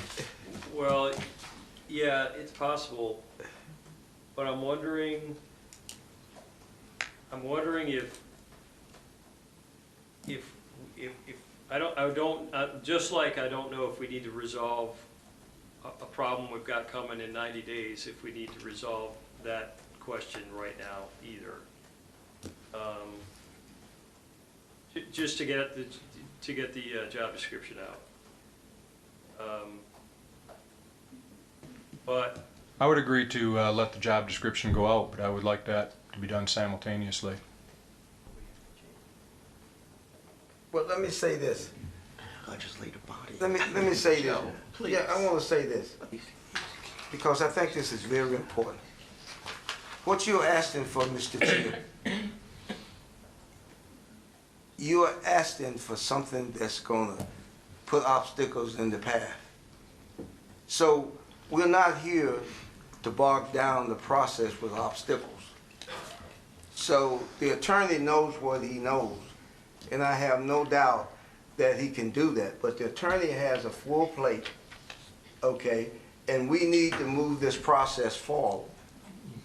Now, if somewhere we got, let me tell you, we got 45 more days before we have someone walking through the door.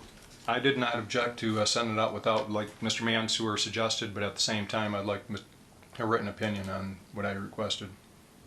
Okay, Well, all right. I can produce a written opinion on first of all, on the resolution that we passed that described the duties of the superintendent, and then also what's currently in Dennis's job description. But, and this is interesting, and I know we've been here a long time talking about this. I'm not necessarily convinced that what we've all been talking about tonight is mutually exclusive. I'm not necessarily convinced that it has to be one way or the other. And I know that ultimately, even the idea of creating this three-person committee, ultimately it's going to transition back to normal operations in the township. Eventually. And I'm guessing, and I'm going to be a betting man like Joe. I'm guessing that's going to happen quicker than 3, 4, 5, or 6 months. But I'm happy to, I can crack a statute, I can crack a resolution, and I can review his contract, and we can talk about that too. But again, I don't think any of you on either side of the discussion is talking about something that is, it's not either or. It's always been a combination of both. Well, then if we have, I would be acceptable with eliminating that sentence, but like I said, I'd like a written opinion. Let me say this, Scott. If you're going to get a written opinion, Mr. Chair, Yes. here's what I'd like for the attorney to do. In that written opinion, tell me the responsibility and the fiduciary responsibility of the trustee and what the authority of the trustee is. Then that's the whole written opinion. If you're just going to give me a written opinion, what the superintendent responsibilities are, you're leaving out what the trustees' responsibilities are. Now, I'll tell you now, I know what the trustees' responsibilities are. And I've stated many times, it can only be the trustee has the last word, the board. The board has the last word in hiring and firing. Now that's the statute. If you want to go against the statute, you feel fine, but I'll bring mine in and show it to you. I don't disagree with that. And the attorney said it. The board is the employer. Everybody in the township works for the board, and the board represents the residents in the township. That's a fact. If you want me to bring it in, I got it in writing. I don't disagree with that. We could have Mr. Laddie add that to it. Okay, well, so anyways, what have we proved? We used up some important time. So I think we've got an agreement here that we eliminate that sentence, or those two sentences for now. We get an opinion, and we'll know in the next, as we do a search, we'll have the answer of how we want to reply to that portion of the job description. Yep. Mr. Atkins?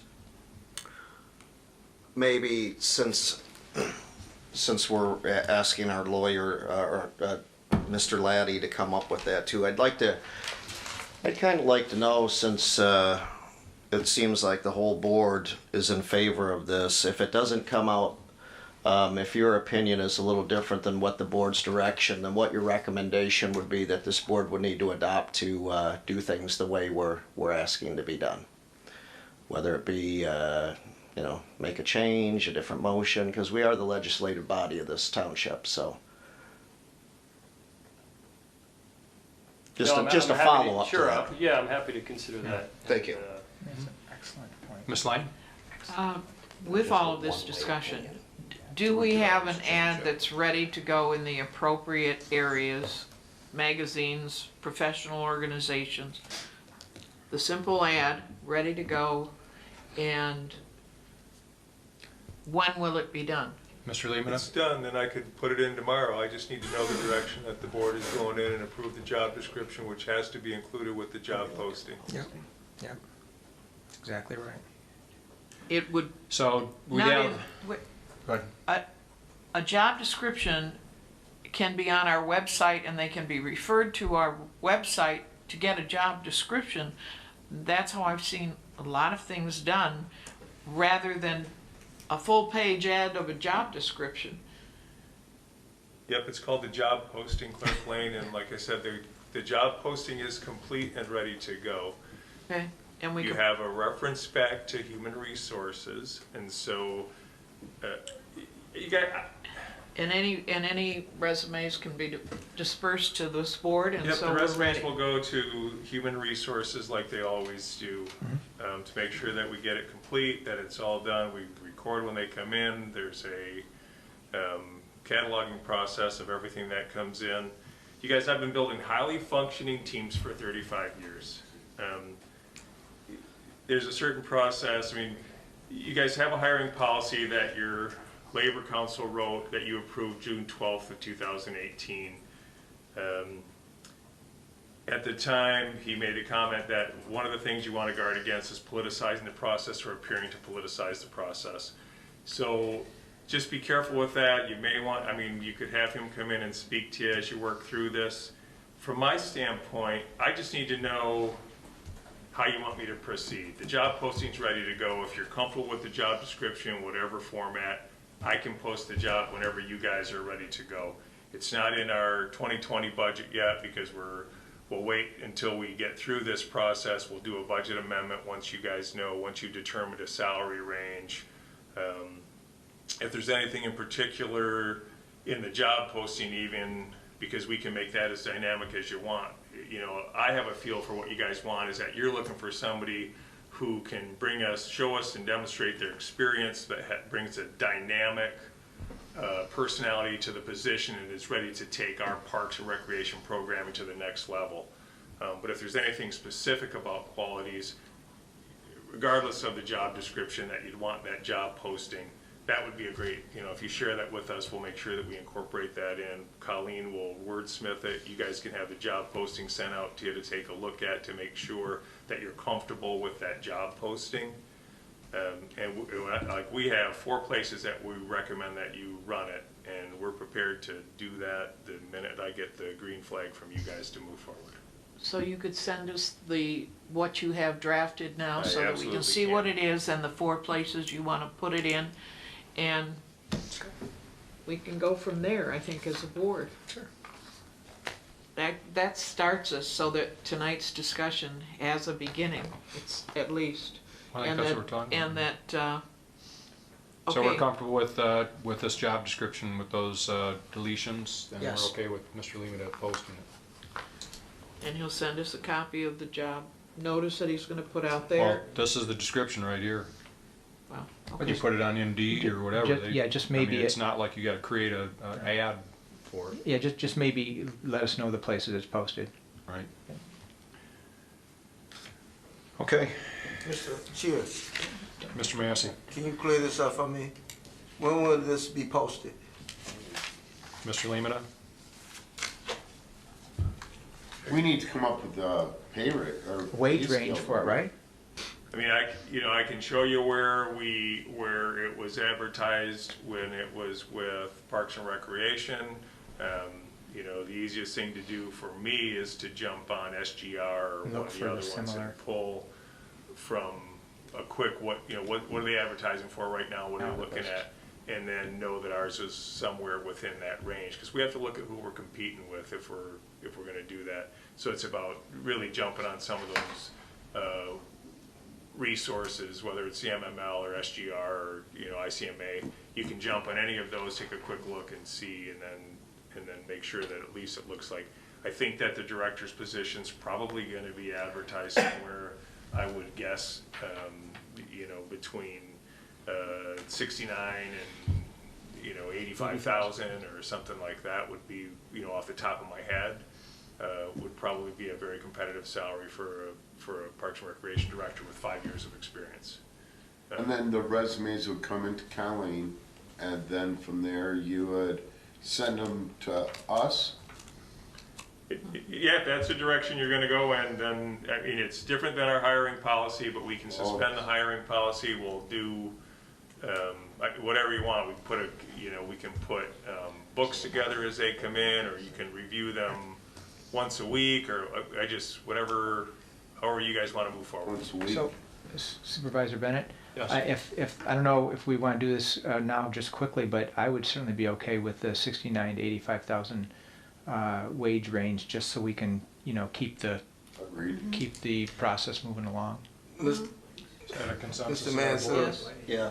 I'm comfortable with something a little different. Oh, And I know you're familiar Trustee with Massey. that. But it's gonna say the same thing, and I'm quite sure, many things you've been through with personnel, you've seen this too. Much less than. I always like to state the minimum. Much less. You did, 69,000 to 85,000. I said state the minimum. I didn't say state the minimum and the max. Do you feel comfortable with that? You've seen that happen. You've seen the ads. I've seen many ads, and it was minimum salary is 20,000. I'm just using that as an example. It's just it's philosophical, really. Some people won't do it if it's like at 69,000. They're like, they're making 90,000. They're not going to Yes. apply Yes. because they're going to be like, they're looking for somebody for $69,000. Well, it said minimum salary. But other people, it says 69 to 85. If they're looking like if they're making 80,000 now, when they look at it. Well, I mean, it's a negotiation. You're still hiring somebody who's an at-will employee. That's an independently negotiated contract. No different saying, I'd love to come work for you, love where you guys are heading, love your vision, love your park, but you need to pay me 95, and here's why. You guys are going to consider it, right? Yes. If it was so dynamic and everybody's ideal candidate. So, I mean, you can put 69 to 85 and then just put DOQ, depending on qualifications. Depending on Okay. qualifications. Sound great. Let's move forward. Good. Done. That was simple. So when do we want to have the deadline for accepting resumes? I would do open until filled. Okay. Rather than do a cutoff, Okay. because that just, you're going into the time, if we run this right now, you're going into a time where people are all getting holidays, and it's probably the worst possible time to advertise. But then after the first of the year, it opens up. So when they see open until filled, they're not as concerned like, man, I got to do my homework and get this in the next 3 weeks, and I got all these holiday commitments. Right. Leave it open till filled, so we'll keep accepting applications until you find the right candidate. And if at some point in there you want to cut it off, you can always change it. But if you do open until filled now, and if by January 15th you got more than enough candidates and you want to close it on the 30th, change the posting. Okay. Sounds good to me. Good. Is that acceptable? Yeah, it's great. Okay.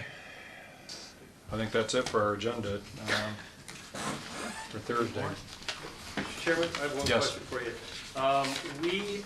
We do have a memorandum of understanding available for review and consideration for the Fire Commission. Do you want to have that for your Thursday, add that to your Thursday agenda?